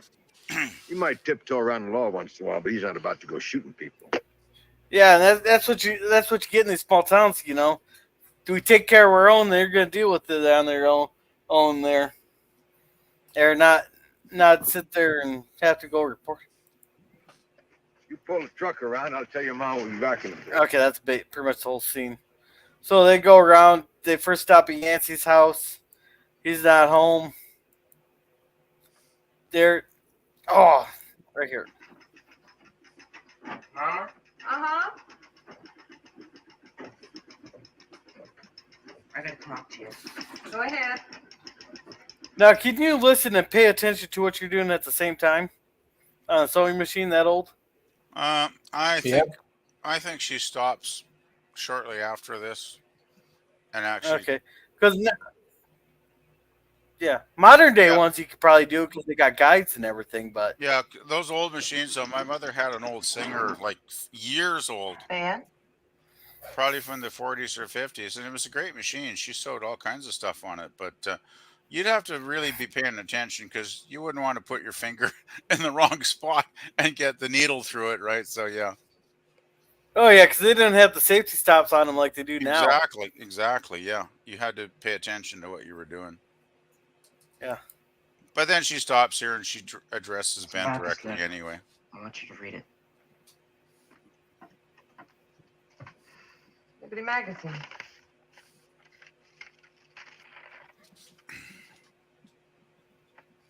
Why, Ben, this is wonderful. It says here you won their poetry contest. It was just for the Courier boys. Well, it's still a great honor. 5 others won, too. Yeah, it's so funny how she's so excited, but yet he seems like he's so disappointed. I wasn't quite sure what it was. I had some inklings that I thought it was B, but I didn't quite put it together here. Yeah, but it took a long time for the reveal as to what had actually occurred, right? They drew it on a little too long. 21 minutes in, we finally figure out why he was all sad about it. issue. Oh, Having Bella, more so on this proud of you. scene. This scene lags because he's just thinking about it too much. Yeah. Aren't you pleased? You can tell she's kind of forcing the lines a little bit. Like, it's not natural. It's just forced out a little bit. Yeah, I gotta say they are kind of overplaying this scene for dramatic purpose, right? To be honest, Yeah. I would agree. It's like they wanted to really hammer it home as to what's going on in the B plot. I did something just awful. Want to tell me about it? When I first read about this contest, I didn't know what to write about. So I went through some of John Boy's old poems. Yeah. Yeah, we've all probably. Well, I guess that would be considered cheating, wouldn't it? Stealing John Boy's work for your own?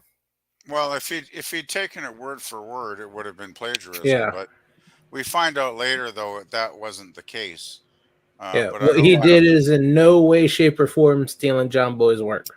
Yeah, it's basically like a lot of artists will use another artist's work as inspiration, but then they will change it to a significant level where it becomes their own work, so to speak. So, yeah. Yeah. Some he'd written when he was about my age. And? I sort of used one of John Boy's poems. He's gonna be mad, Mom. He's gonna hate me.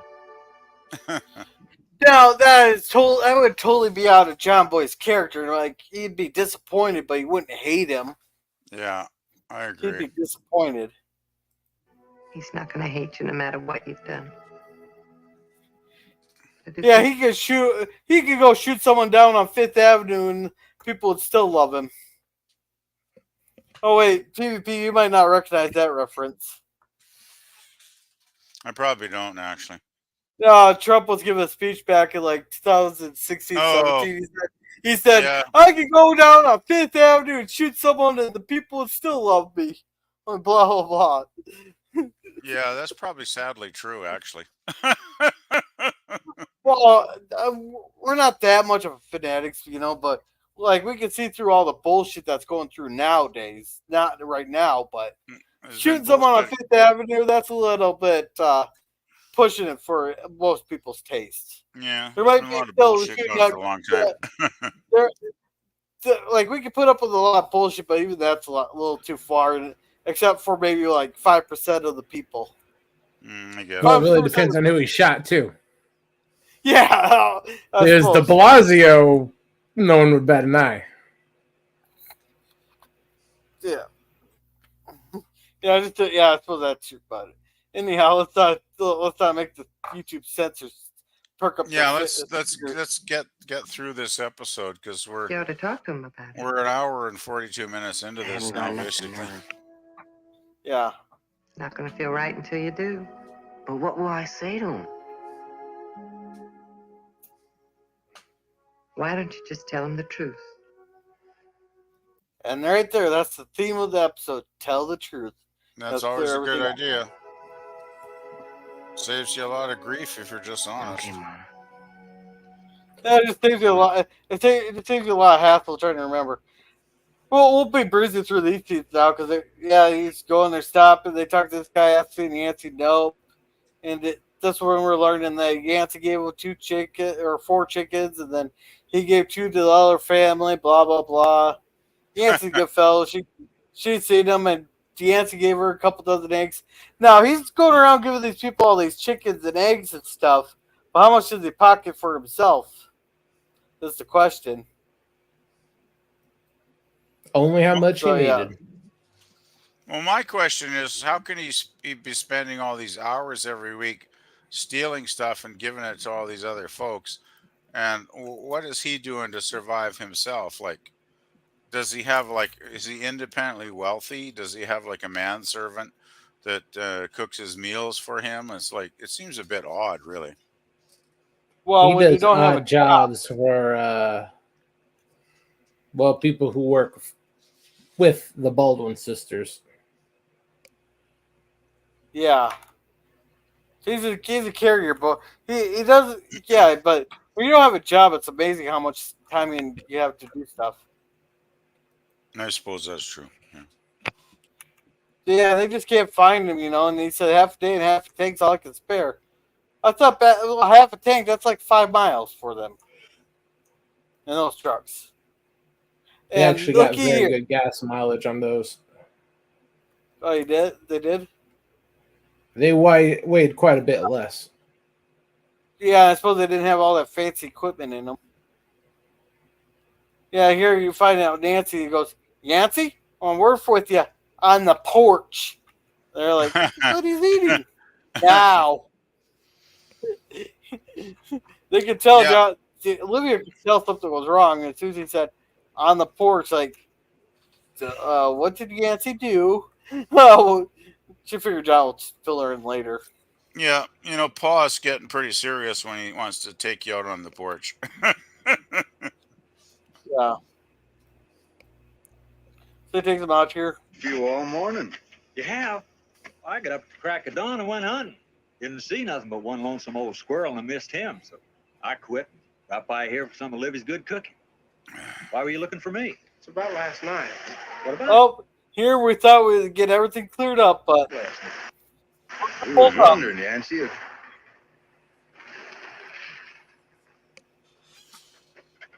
it's amazing how did even Sheriff Briggs even know he was here? I think We've been looking for him all day as well. I think it was just random chance, basically, that he drove up at that particular time. Yeah. But he's probably doing like the Waltons did. He was probably driving around everywhere looking for him, right? Yeah. Rep, what are you doing out so early today? I thought you fellas slept all day and worked all night. well, depends what you're working on, Yancy. Oh, I thought they slept all day and slept all night. Hey, we had a cop here in town there.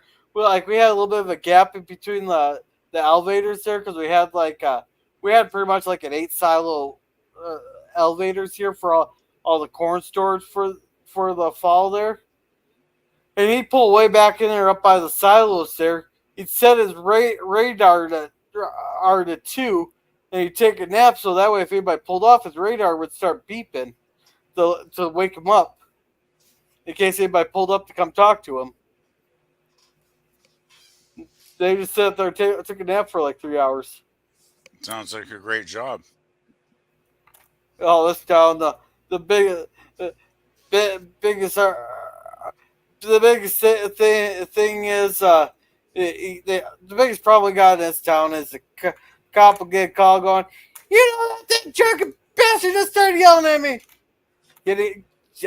Pull up, go, hey, can you just go over to like Lonnie's place for the night so he can tell you both calm the fuck down? Okay, that's pretty much the extent. Like we get. So what you're saying, the biggest problem in that town is you and your domestic disputes? Pretty much, like we get a theft every once in a while. Like I got robbed one time. I know who it was. So if I ever see that fucker again, I'm gonna beat the shit out of him. But like we get one murder every 10 years. Like we get one murder every 10 years. You are in a small town, then, right, Gorilla? Yeah, there's some truth behind the try that in a small town. Well, that's what. Yeah, you can't find a victim. One thing about a small town, if you're a scumbag, everybody's going to know it real quick, right? Yeah, and like I only remember one high-speed chasing that it was basically some fat dude that was like 400 pounds and not the in shape 400 pounds. Taking off in his truck, the cop chased him down, pit him out. So then he got a 300-pound cop chasing this 400-pound guy and tackled him into the ditch. They actually they still got the footage up somewhere. That's hilarious. Sounds like you got an interesting little community there, Gorilla. Oh, that's the first high-speed chase that I ever remember. Oh, goodness. Our last murder, like, actually in town here was 2010. And then, there was another one down south of us, like 20-some miles. And that was my classmate. He killed some gal. Oh shit, that sucks. I think that was a drug deal gone bad or something. But Yeah. that's, Yeah, we got. no, that's a story for another time. Yeah. Yeah, we get the occasional murder here, but it's pretty rare. Maybe we'll get a murder every 5 or 10 years because it's a pretty safe community, I think. Even though actually statistically, this is like the worst city in the country for criminal activity. But I guess I'm in a good neighborhood because I never see it. So Yeah. So, How about yourself? You've been working, have you? Nights? Me? Why, if I'm all tuckered out and tucked in, every night comes sundown. Well, now that's a funny thing. I got me a witness that swears you saw your car parked up on the road by Charlie Potter's place last night. Oh, now, park. that's a trapment right there, ain't it? Or is it a legit question?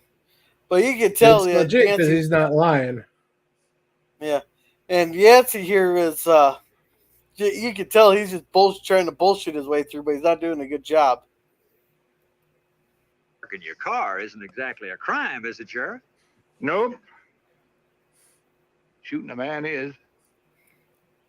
Well, yes, sir, that's the law. Gonna have to arrest you, Yancy.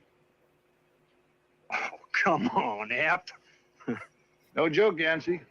Come on along now. I'll send somebody for your car. Yeah, Yancy was sure was bullshitting him there, but this shows how nice the sheriff was. He for courtesy, he did not put him in handcuffs in front of everybody and escort him to the back of his car. And he was gonna have someone go bring his car in, not to an impound lot, but to park it out behind the jail so that it's safe and out of the way, or take it home. That's a nice courtesy. He probably doesn't even have an impound lot. Yeah, but that's a nice courtesy extended to Yancy. No handcuffs in front of everybody. That's to go grab and to bring his car around to either to his house or to the jail. yeah, well, I'm guessing since it's such a small interwoven community where everybody kind of knows each other, that I guess it would be a little more relaxed when it came to the law enforcement. If they know the person intimately, they're not going to give them any problems, so he wouldn't need the handcuffs, so to speak. Yeah, but it's also Yeah. like a courtesy. He ain't gonna choke him out as he's Exactly. driving. Yeah, Yancey's not going to put up any resistance. Exactly. Yeah, it's a small courtesy he can at least extend, because I think Sheriff Briggs felt kind of bad for bringing him in, having to bring him in, but it's the law. And I don't know if he has the probable cause for it yet, but Well, yeah. Charlie did say that Yancy shot him. Yeah, but that's like that. But that's just hearsay. That don't fly in courts on hearsay. It's speculation at this point, right? Yeah, no, it's a direct accusation that Charlie said that bastard Yancy shot me. But he's got I could go tell the cops, hey, Resolute Germ stole my laptop. Then they come in and arrest you, even though if they don't have any proof of it. Yeah, if they got no actual evidence, it's probably not going to stand up. Yeah, and Pop says hello to everyone in the chat. Sorry, I've been busy. Didn't mean to ignore you guys. No, that's okay. Welcome back, Pop. We're about halfway through this episode here, and I'm already planning on getting struck by about 4 of these clips. Yeah, you're probably going to have a lot of violations coming your way soon. So we'll see. Hey, but I have that thing scrolling across the list, so they got to read it when they review my disputes on that. And I think I've been pausing it just enough to where they'll end up clipping some of the stuff we're talking about. That'd be nice if you avoid it. I'm pretty good with getting these claims here. I've only lost one with Warner Brothers. Oh, that's I just didn't word it right. Oh, by the way, I just want to remind you, Mikey's been on for close to an hour now. Yeah, well, he knew I was doing this tonight. He knew that I was doing this tonight. All right, so It doesn't even figure he'd have a gun with him at all. You're right. You don't think he shot Charlie, do you? And here they figure out the obvious that Yancy, who couldn't hit the broadside of a barn, sure as hell didn't shoot Charlie. And the thing is, if you're taking stolen property back and returning it, would you really bother taking a gun with you if you're trying to do something good? Like, Yeah. Well, that gets them to thinking. But that's not what sealed it. Where they figure out what the hell happened. Why he had that car parked there last night. You think I ought to tell the sheriff? You might talk it over with Yancy first. You come with me? First thing in the morning, right after church. Oh. Yep. So yeah, they're gonna go visit Yancy there. yeah. So here they pile in. They're coming after church. I'm sure his grandpa can hold on. Riding down the road like that. Grandpa is pretty robust for his age. Yeah. Too bad he only made it through like halfway through the series. Well, yeah. Will Gear, though, he must have been like, God, he must have been like, when did he die? He was like 80 something or whatever. Like, well, he died. He died like season 5, I think it was. Yeah, it was partway through. That would have been about 78. Yeah. So he's got over a decade on me, and it's like, damn, I don't think I could hang onto the side of a truck like that. To be honest, like he was a pretty robust dude, for his elderly years. Okay, April 22nd, 1978 here. As he was dying on April 22nd, 1978 of respiratory failure at the age of 76, his family saying Woody Guthrie's This Land Is Your Land and recited poems by Robert Frost on his deathbed. So yeah, and what season was that? Season 6 that he died. Really? That? And I think they explained it that he died in his sleep there of a heart attack. I think he died between the seasons, actually, during the off season, and he was, I think, in the entire season, and then they had their summer break where he died, and then when they started the next season, the first episode, they talked about him passing away. No, it was the next episode, because I think he died mid-season. Oh, was it? Okay. I could be wrong. I mean, I haven't seen this series in so many years. Well, April 22nd, what would that be? Mid-season, went to a shooting, the show? Yeah. I thought it was during a break, though, but I could be wrong. Yeah, but they got filming all ahead of time before the show. All the stuff was filmed ahead of time, I thought. Probably would have been, yeah. Yeah. I'd have to look it up. I don't remember, to be honest. Yeah, here Pop says, don't forget to vote in my poll. I already did. And Goiler Greg says, snitches get stitches. And he says, I voted Pop. Beef. All right, so continuing on here. Hey, I just noticed Mikey doesn't look like he's on here. It says 6 p.m. and I got the notification, but there's still nothing going on. No, he's on right now. Yeah, you got to refresh. Yeah, he's talking to Daniel. Oh, yeah, he is. Okay, sorry. Yes, so we got Ben here. He wants to talk to him. He says, talk to him when they get back, so they get in there and they just take off. Then they come to Sheriffsburg. He goes, hey, we came to see Yancy. You and everybody else in the county. So they go back there, and it's just a big old party. Now, this shows the amount of trust that he has in the community and in Yancy there, that he lets them bring back cakes, fried chickens, and everything. He doesn't even search them when they go in there. For all they know, they could have been giving him something to cut his way out of there. Yeah, you mean there wasn't a gun in that pie? Come on. Or, like a stick of dynamite to blow the hole through the wall and run out the back. Yeah. They didn't search the Waltons. They're not going to search any of these gals. And they brought him a bunch of fried chicken. They brought him a cake and everything. It was great. Just to show the love. Well, that's one thing that turned my opinion around. It's like, this guy is really beloved in the community because he's giving so much to so many people, on his own time, that now, since he's in trouble, they're giving it back to him. Right. So this was kind of a charming scene, really. I think this was, I think he was using that, giving all these people all that stuff, to bribe him in case he ever got caught. Oh, then there all you of a sudden go. all these people will come to his defense. It's kind of like the old Al Capone thing, or was it Al Capone that Ah, he always gave a bunch of stuff to the people around the community there, and then so when he got in trouble, the whole community came to his defense. so you're saying Well, Yancey yeah. actually had an evil motive all along? Well, not necessarily evil, but it's one of those. Hey, remember those chickens I gave you? All right, we'll scratch your back for you. Hey, Sheriff, Uh, he's innocent, man. Man, you're just an asshole for arresting him there. Let that guy out. Turn the community against the sheriff type deal.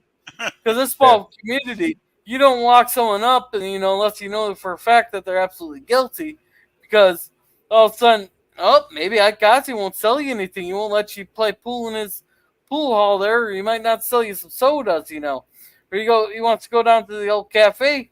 Nope, Sheriff, I'm not serving you. That's one thing in these small towns. The cops got to be a little bit conscious of what they're doing, because they'll get denied service at all the businesses in town if they step over the line. Versus in these bigger cities, they can tell you fuck And you. he does like Yancey. Yancey may play a little fast and loose with the rule, but the sheriff does still like him. Well, Yancey's like one of those. He has a certain charm to him. he's like a rogue. He's like a rogue, right?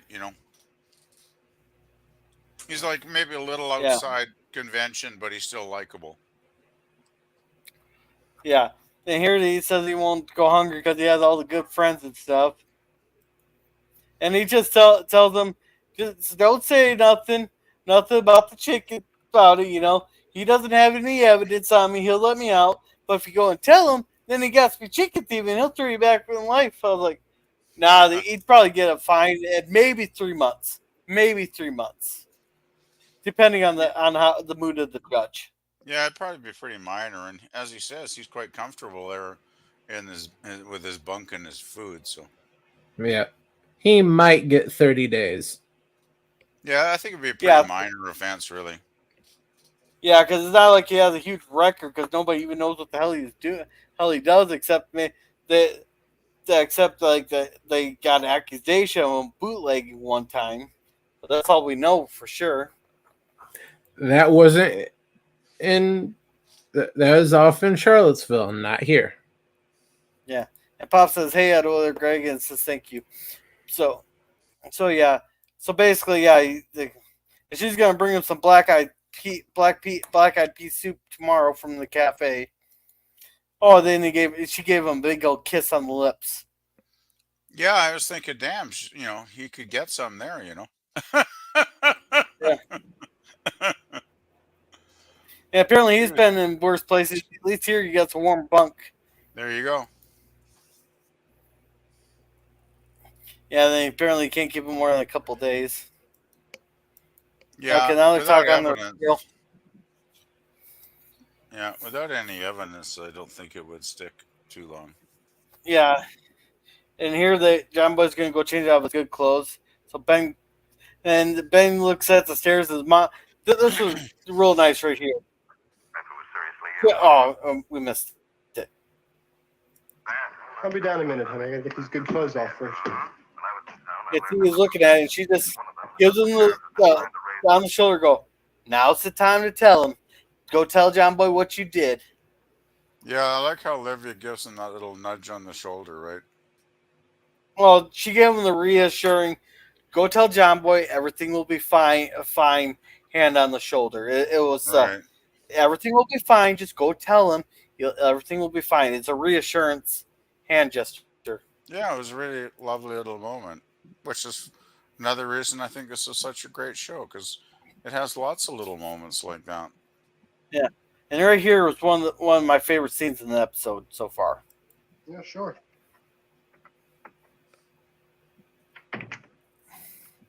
You know that letter I got from Liberty Magazine? Yep. It said I won a poetry contest. It said they'll publish it in their next issue. Just look at the look on his face, like, what? You got published before me? But on the record, yeah, Yeah, Luke tells it everything. It's like John Boy's kind of a bit jealous for a few seconds here, he seems, right? Yeah. He's like, what? My little brother gets published and I've been writing my ass off and I got nothing? Yeah. What do you mean you won a poetry contest? Contest. I won it. I'm gonna publish my poem. Congratulations. Well, it took him a few seconds there to go. Congratulations! He couldn't figure out what he couldn't figure it out there. Yeah, he's still surprised that his little brother is like more successful as a Really? writer than he is at this point. I thought that was kind of a You know, cute I'm very thing, happy actually. about it. I mean, if I just won a poetry contest, I'd be going out of my mind crazy. That's really something. How about that? I've been writing practically all my life, and then my younger brother gets published first. Exactly. He's so eccentric he can't just quite figure it out. He's just so eccentric he can't figure out how his brother got published before him. Time somebody in the family got published. I think he has a little bit of Man, here I am burning the midnight oil and scribbling down poems and stories and keeping a journal like writers are supposed to do. And my kid brother knocks off a poem and gets it published right I didn't knock it off. I stole it. Yeah, and you could tell that John Boy's not even really listening to him. Yeah, John He's Boy's rambling not on. listening. John Boy's wrapped up his own disappointment of not being published when his little brother is going to have a poem published, right? Yeah. So it's pretty funny, actually. Stole it. Well, I didn't know what to write about. And I found one of your old poems. They took this? And here's the thing, he's not questioning that he stole his poem. He's like, seriously, they took this one out of all the shit I wrote, and you grabbed this one, and this is the one they published. Yeah, John Boy's thinking they're going to publish this piece of crap. Yeah. I thought it was very funny. Yeah, that was very good.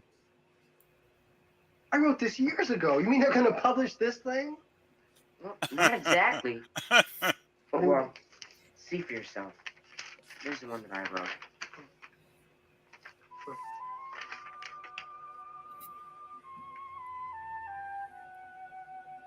Nice music. Yeah, that's some good music there as he's reading, you know. Yeah. And it's a lovely scene, really, because John Boy realizes, hey, dude, you didn't steal anything. You got inspiration from my poem, but you totally changed it into your own work, right? So it's cool. Hey, is that a tear glistening on his eye that I'm catching? Like, it brought a tear to his eye? Or am I just saying I don't think so. Or just a reflection of light? Probably just a reflection. Yeah, well, Richard Thomas here is really good with his emotion. He's an emotional actor. That's where he thrives, is with emotion. Thomas I thought he was a great actor. And it's too bad he kind of got typecast and didn't do a whole lot after the Waltons, but yeah. But where he thrived was when you get these emotional scenes. He has to show the emotion. That's where he thrives. Yeah, he was a really good actor. I took it from you. Well, I don't know what you mean. This is about winter, and mine's about springtime, and the words are completely different. None of the rhymes are the same. It's the idea. I never would have thought of the idea without yours. And see, this is where everything's a knockoff nowadays.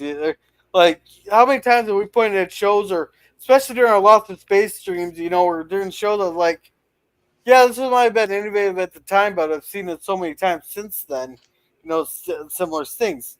Well, that's the thing. That's the thing. I mean, since Shakespeare, began a lot of the modern ideas about drama, I mean, there's been very little totally original things since then. It's all been a variation on the themes, right? And it's very hard to be totally original, I think. And most artists do borrow from the other people that have inspired them. And well, it's like Picasso once said. I think he said, "Mediocre artists borrow, great artists steal." And I think I kind of get what he said, right? It's like if you see something that you really love and you explore it enough, and you take a lot from it to inspire your own creative energies, it's like you might be stealing, but maybe that's not a bad thing if you can transform it into your own idea, so to speak, just like in this scene. Yeah. And welcome, Nemesis of Eden. He said, I voted also, Pop, and hello. Welcome, Nemesis. He says, hello, Grilla. Hey, Well, Nemesis. Hey, Hello. Nemesis. it's good to see you, man. Nemesis. Good to Aaron see you. Pops says, hail the Nemesis of Eden. Thank you as well. He says, good. He said, good to see you, Nemesis. Edge of Time says, oh, the noggin ears. And hello, Edge of Time. And Hey, Edge. says, the eggnog ears at Edge of Time. Oh my god. Edge says, hi, Pops. And Edge of Time here says, John Boy is a good egg. And Pops says, Nemesis of Eden, are you busy? Okay. So let's finish up the scene. You took my idea that means you stole my poem? Well, isn't it? Of course not. Look, Ben, hundreds of writers can take ideas from other writers or from something they've heard or read. Isn't that stealing? Look, Ben, any number of writers can use the same basic idea for a story or a poem. It's how they develop it. It's what they. Yeah, this is what we talk about all the time on how shows are always borrowing from other shows. Even Star Trek's done that in the good years of Star Trek. Well, exactly. Even the original series, I mean, a lot of the writers that wrote for the original series were published, authors that had written novels and all kinds of stuff, and they, they put their previous ideas into TOS, and maybe expanded on them, but it was a lot of stuff that they'd written previously, probably, right? Yeah. They give to it of themselves. It makes it original and unique. I mean, all my poem did was inspire you to write a better one. You really think it's good? Yeah, I do. And you're not mad? This is where I was said. This is one line I would change the whole thing. Go, of course I'm mad. Man, you got published before me. Then be like, I'm just kidding, Ben. Kidding. I'm proud of you. That's what I would change. One thing. I don't know, mad. I'm kind of proud of you. Yeah, I like when he says that he's proud of his brother, though. I thought that was a really sweet moment. All this actually. time, the last few days, you've been moping around. I thought you were sick or something. I was sick. Sick to my stomach. Thought for sure you'd be mad. Hey, Ben. You just should have come and talked to me. Yeah, do that. And that's the point of the theme of the episode right there. Yeah, Just once talk again, to me. it's the theme of be honest with the people in your life, because if you're not, it's not going to be a good thing, right? Honesty is always the best policy. Well, at least most of the time. I guess sometimes you might be in a situation where you got to tell a little white lie or whatever just to get through it, but generally it's better to be honest. Yeah. Oh yeah, you gotta be honest there. Night night. Oh shoot, I forgot to mute. Uh-oh.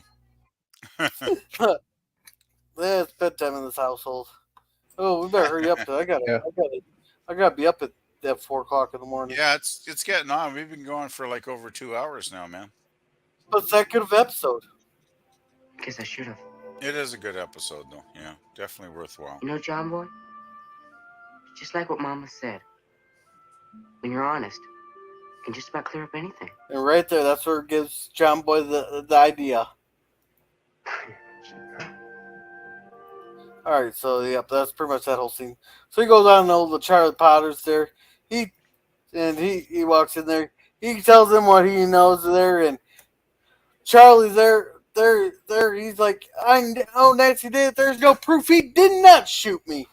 So he's so adamant there that he shot him there.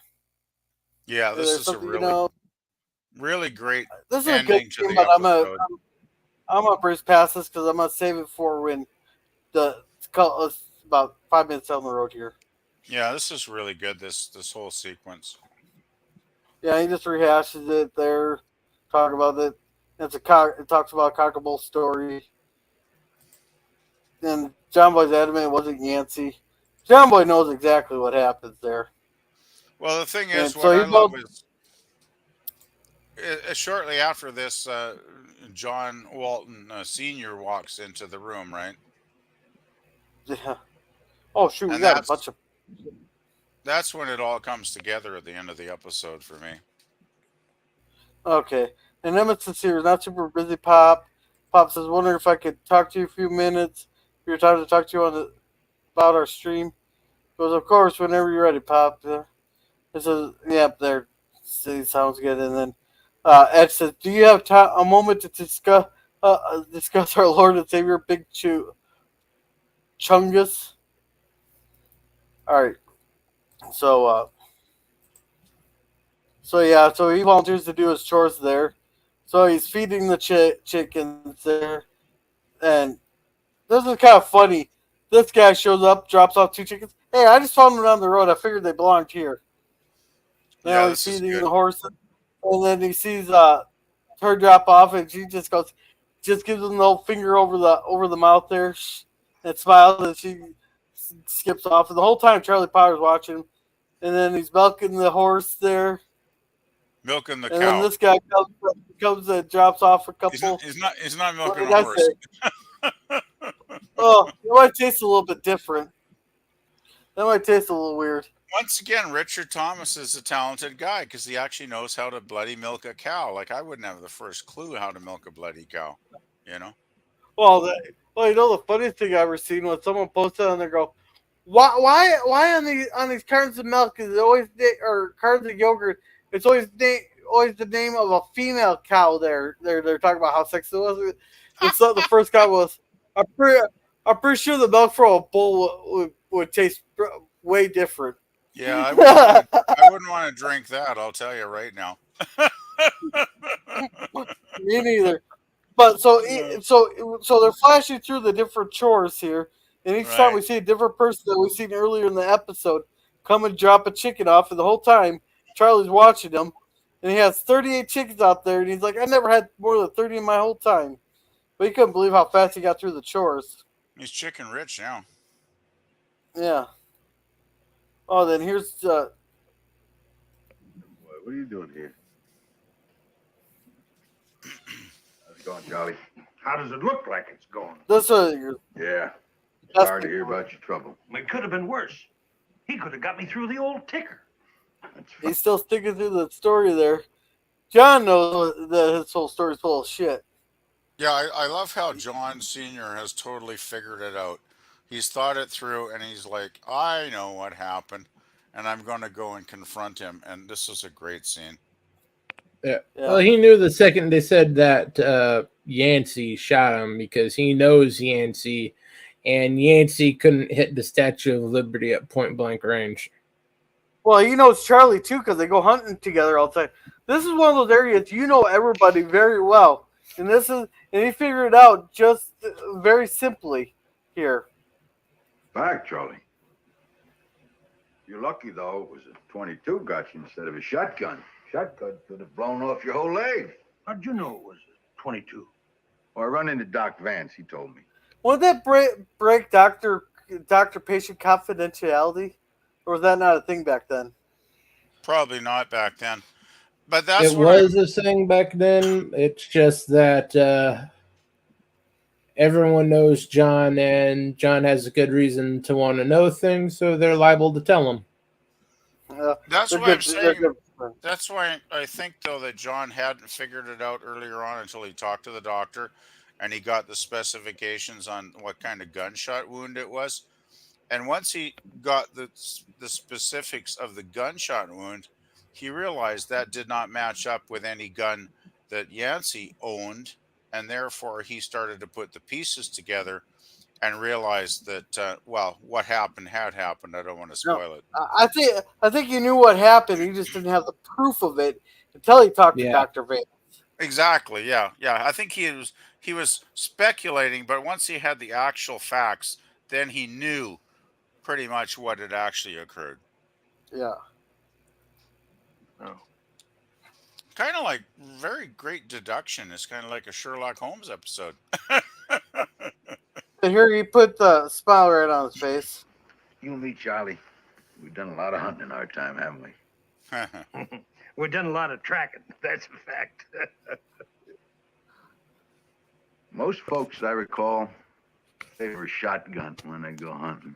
You always liked 22, didn't you, Charlie?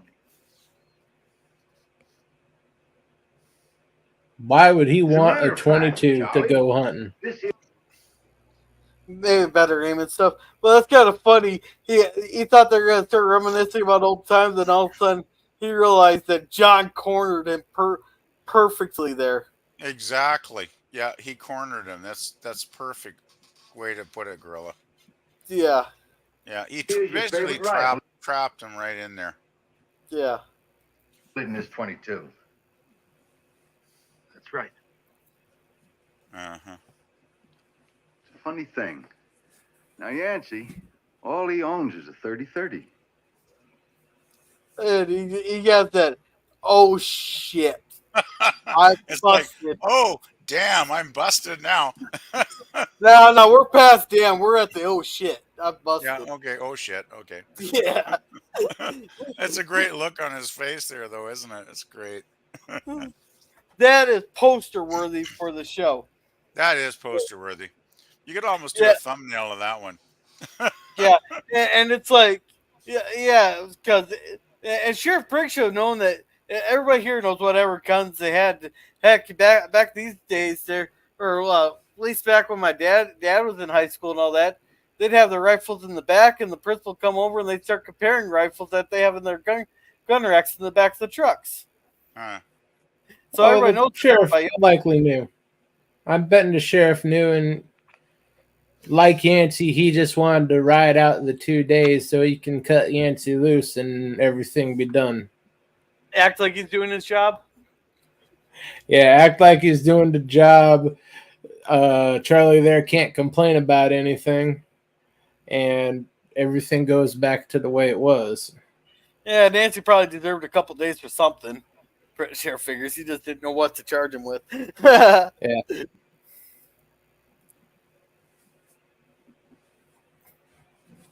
Charlie, I know you to be a proud man. I also think I know what might have happened. No, ain't pride one of the 7 deadly sins there, but they're always talking about everybody having pride in the show. Yeah, it is. Yeah, but everybody in the show is so proud. They have their pride. The thing with pride, it's a double-edged sword, right? It can be a good thing or it can be a very bad thing, depending on how the person is using it. Yeah. I mean, if you're proud of your accomplishments and you've earned them and worked hard, that's a good thing.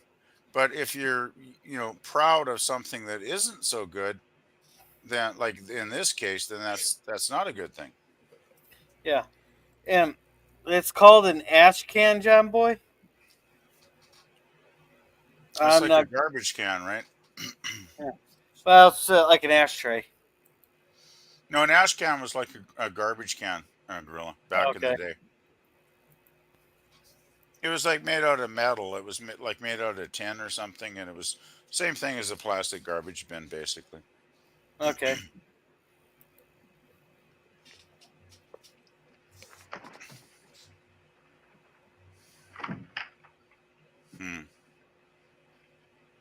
He doesn't want to tell him what happened.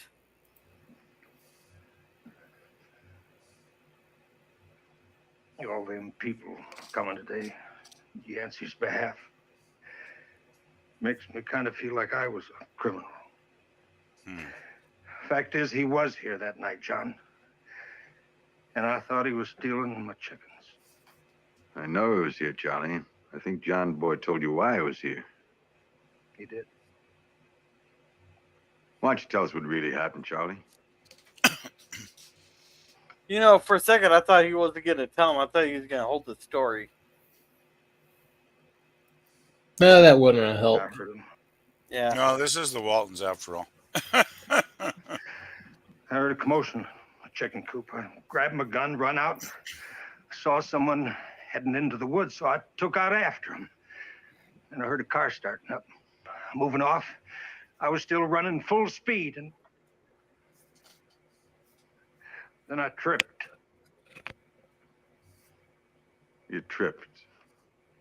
Yeah. My wife called the doctor. Sheriff. I was too embarrassed to say I'd shot myself. Yeah. Yeah, apparently the guns didn't have safeties back then. Well, if he's running after him, he would have the safety off. Yeah. I Yeah, suppose he had his hand on the finger on the trigger. he That's why I was don't. probably he was probably thinking he's going to get that dirty chicken thief, right? So Yeah. And this is why you never have your finger on the trigger until you're ready to shoot. So I just let them think whatever they wanted to think. I figured Yancy'd wiggle out of it the way he always does. You gonna tell the sheriff the truth, Charlie? Yeah. But that don't excuse Yancy's other goings on. Oh, Yancy's not an evil man. He just occasionally He steals chickens. You Waltons have a way of overlooking them little things. Did bring back chicken. I don't know, is that a good thing or a bad thing that they overlook stuff like that? well, They only overlook what they have to overlook. It's part of being the unofficial mayor of that town. Yeah. it's like Yancey seems to be stealing stuff from other people as well because he's got so much he's given. So maybe he is technically a thief, and maybe that is not a good thing technically, but you know. Seems like he said he would. I don't want to hear no more about what a fine, upstanding man Yancy Tucker is. Listen to you, I'll end up thinking he's some kind of a saint. They do not think that at all. They're just more level-headed. Oh, Nah, he's not a saint, Charlie. no, he's just a good old Likeable chicken thief. I like how they managed to say it together. So that's pretty much it. There ain't more. So now I don't know what the hell they're doing here. Then it's here. I'll just read the poem at the end here.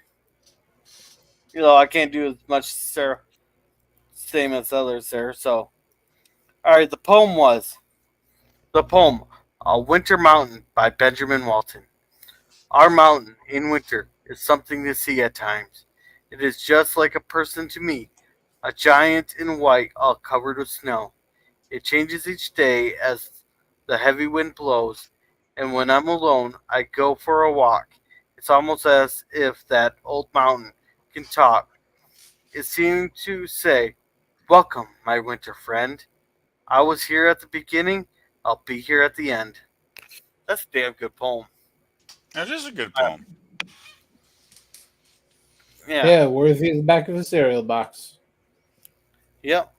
And then we get to it. Then the next scene is our epilogue. He said, "Outside our mountain, the world was in a deep depression, but we were sheltered by the common bond. The accomplishments of one was an accomplishment of all. We shared our glories, our defeats, our hopes, our aspirations, but mostly our love." Alrighty, so that's it for the episode there.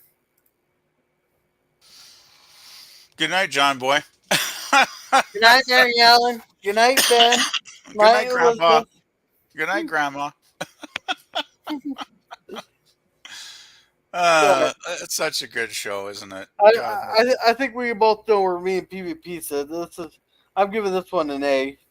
Yeah, Germ, I'll give it an A. Say a 8.5 out of 10, so I guess that'd be a B plus. Oh, there. It's There a you go. good one. It's a There's good one for sure. There's just one line I will have added. I will just said add John Boy joking. Of course I'm mad. He got published before me. I'm just kidding, Ben. I'm proud of you. That's what I will change out this episode.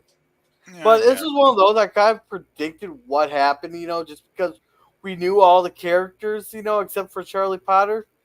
But it's one of those that it's still very enjoyable, even though you can probably guess what had happened at the end.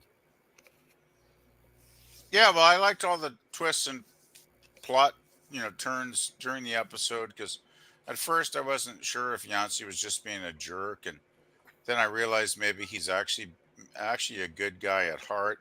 Maybe he's just using some underhanded ways to accomplish his goals.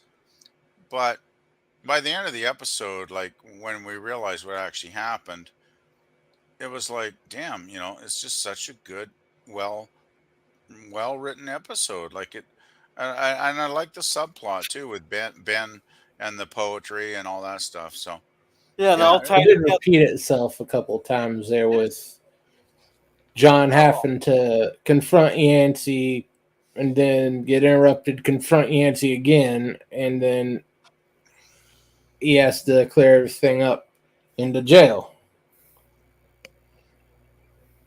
That's a little bit repetitive. Yeah. well, I guess a lot of things are. Still, overall, I thought it was a very interesting storyline, and I kind of liked the way it developed as the episode went on until we got to the final conclusion. Where we found out what had actually happened. So, I gotta figure out how to do polls though for next week. oh, you don't do polls? I gotta figure out how to do it. On your community chat or on the You're talking on the side chat, right? in the chat. Yeah. There's a little icon. Oh, so I actually. So You could actually probably just message Pop Culture or Anti Derivative Jill, and they could probably clue you in on how to do polls because they often do well, them. it sounds like Germ knows how to do. Because I've Yeah, never if done it's a lot. your Okay. yeah. I got it. All right. Okay, so our next episode we'll be reviewing is Season 2, Episode 7, The Prize. The family prepares for the county fair. Olivia has a visit from a childhood sweetheart, not wealthy. So basically, the guy she used to bang is now visiting her. Oh, I wait, bet. this is the 30s, so they probably just went on a couple dates. I bet John Senior is really thrilled about that. Well, I don't know. We'll find out next week. That sounds entertaining. All right. So thank you, Nemesis of Eden, for coming. Nemesis just actually dumped about 5,000 car videos on his channel there Oh God! of different classic cars and stuff. So Wow. they're actually pretty good. They're all super short, so make sure to check that out. He also had some bunch of gaming stuff on there. Edge Time, does he stream? I don't think he does, but I'm not sure offhand. okay, I'll check that as we're saying. Thank you, Pop Culture Curator, for coming. Now on Mondays it's Lost in Space reviews. Yep. There at 8 o'clock Central Standard Time. And then on Tuesdays it's the sci-fi horror streams. Oh, I gotta go vote for the movie. I forgot. Which he has a poll in his chat there for his Lost in Space streams, or for his sci-fi reviews for which one we'll do next week. There, then on Wednesdays, but not this next Wednesday because we got a super long thing of Justified and Pop has some stuff going on, so we decided to put a hiatus on Gilgit Island next week. So otherwise, we do those at 9 o'clock Central Standard Time. There. Thank you, Oiler Greg, for coming. Oiler Greg here, he has a ton of, or not a ton, but he has a bunch of videos of those spoiler-free reviews of movies that he's seen over time there. Thank you, Suzanne Eckstein, for coming there. Make sure that, I don't think she does anything either. And thank you, Lemon Pie, also known as Scurvy, for coming. Though he abandoned us for Mikey's. And thank you, Jim Landscape LLC, #1 Commodore Productions, for coming. He has puppy videos and he has some Ferengi Star Trek repair videos, fan films on his channel. Make sure to check it out. They're actually pretty entertaining to listen to. I watch them while I'm at work. Thank you, Cam's Crash Courses, for coming. We're still waiting for our crash courses there. And thank you, Job, also known as LDG, also known as Pickles. If you ever need any help or need a place to hang out, it's freethenet.org/underground. He also been streaming daily on his channel. Always stop in there and say hi. I think I said hi to Tiki of Doom. Wait, Tiki of Doom changed his icon, didn't he? Oh, it's Edge of Time. Edge of Time. I'm sorry. Thank you, Edge of Time, for coming. Edge of Times I checked out. Oh, I'm sorry about that. I got you two mixed up. I apologize. Now I'm probably going to go say hi to Mikey and yell at him for streaming over me. Yeah, Speaking of Mikey, his link is in the chat right now. Go over and say hi. Yeah, I'm going to pop over to Mikey in a second myself. So. Yeah, but I apologize, Edge. I got you mixed up with Tiki and Doom, but thank you for coming. PvP, what do you got going on? Not a hell of a lot. I'm glad I've got a 4-day weekend, basically, even though today's kind of pretty much done now. But it's nice to have a little extra break because of the Monday holiday. So I might get a little bit done on my music playlist, but I basically just think I'm going to try and relax and catch up on some of the stuff I really, really need to do around here. So yeah, it's going to be kind of a busy, and hopefully I'll have a little bit of time to chill out. So Alrighty. And thank you for holding down the fort for Jill while she had that little hiatus she had to go on for 3 hours. Yeah, that was quite an interesting shore leave when Jill was not with probably almost half of the stream, but we managed to keep it going, so that was all good. Yeah.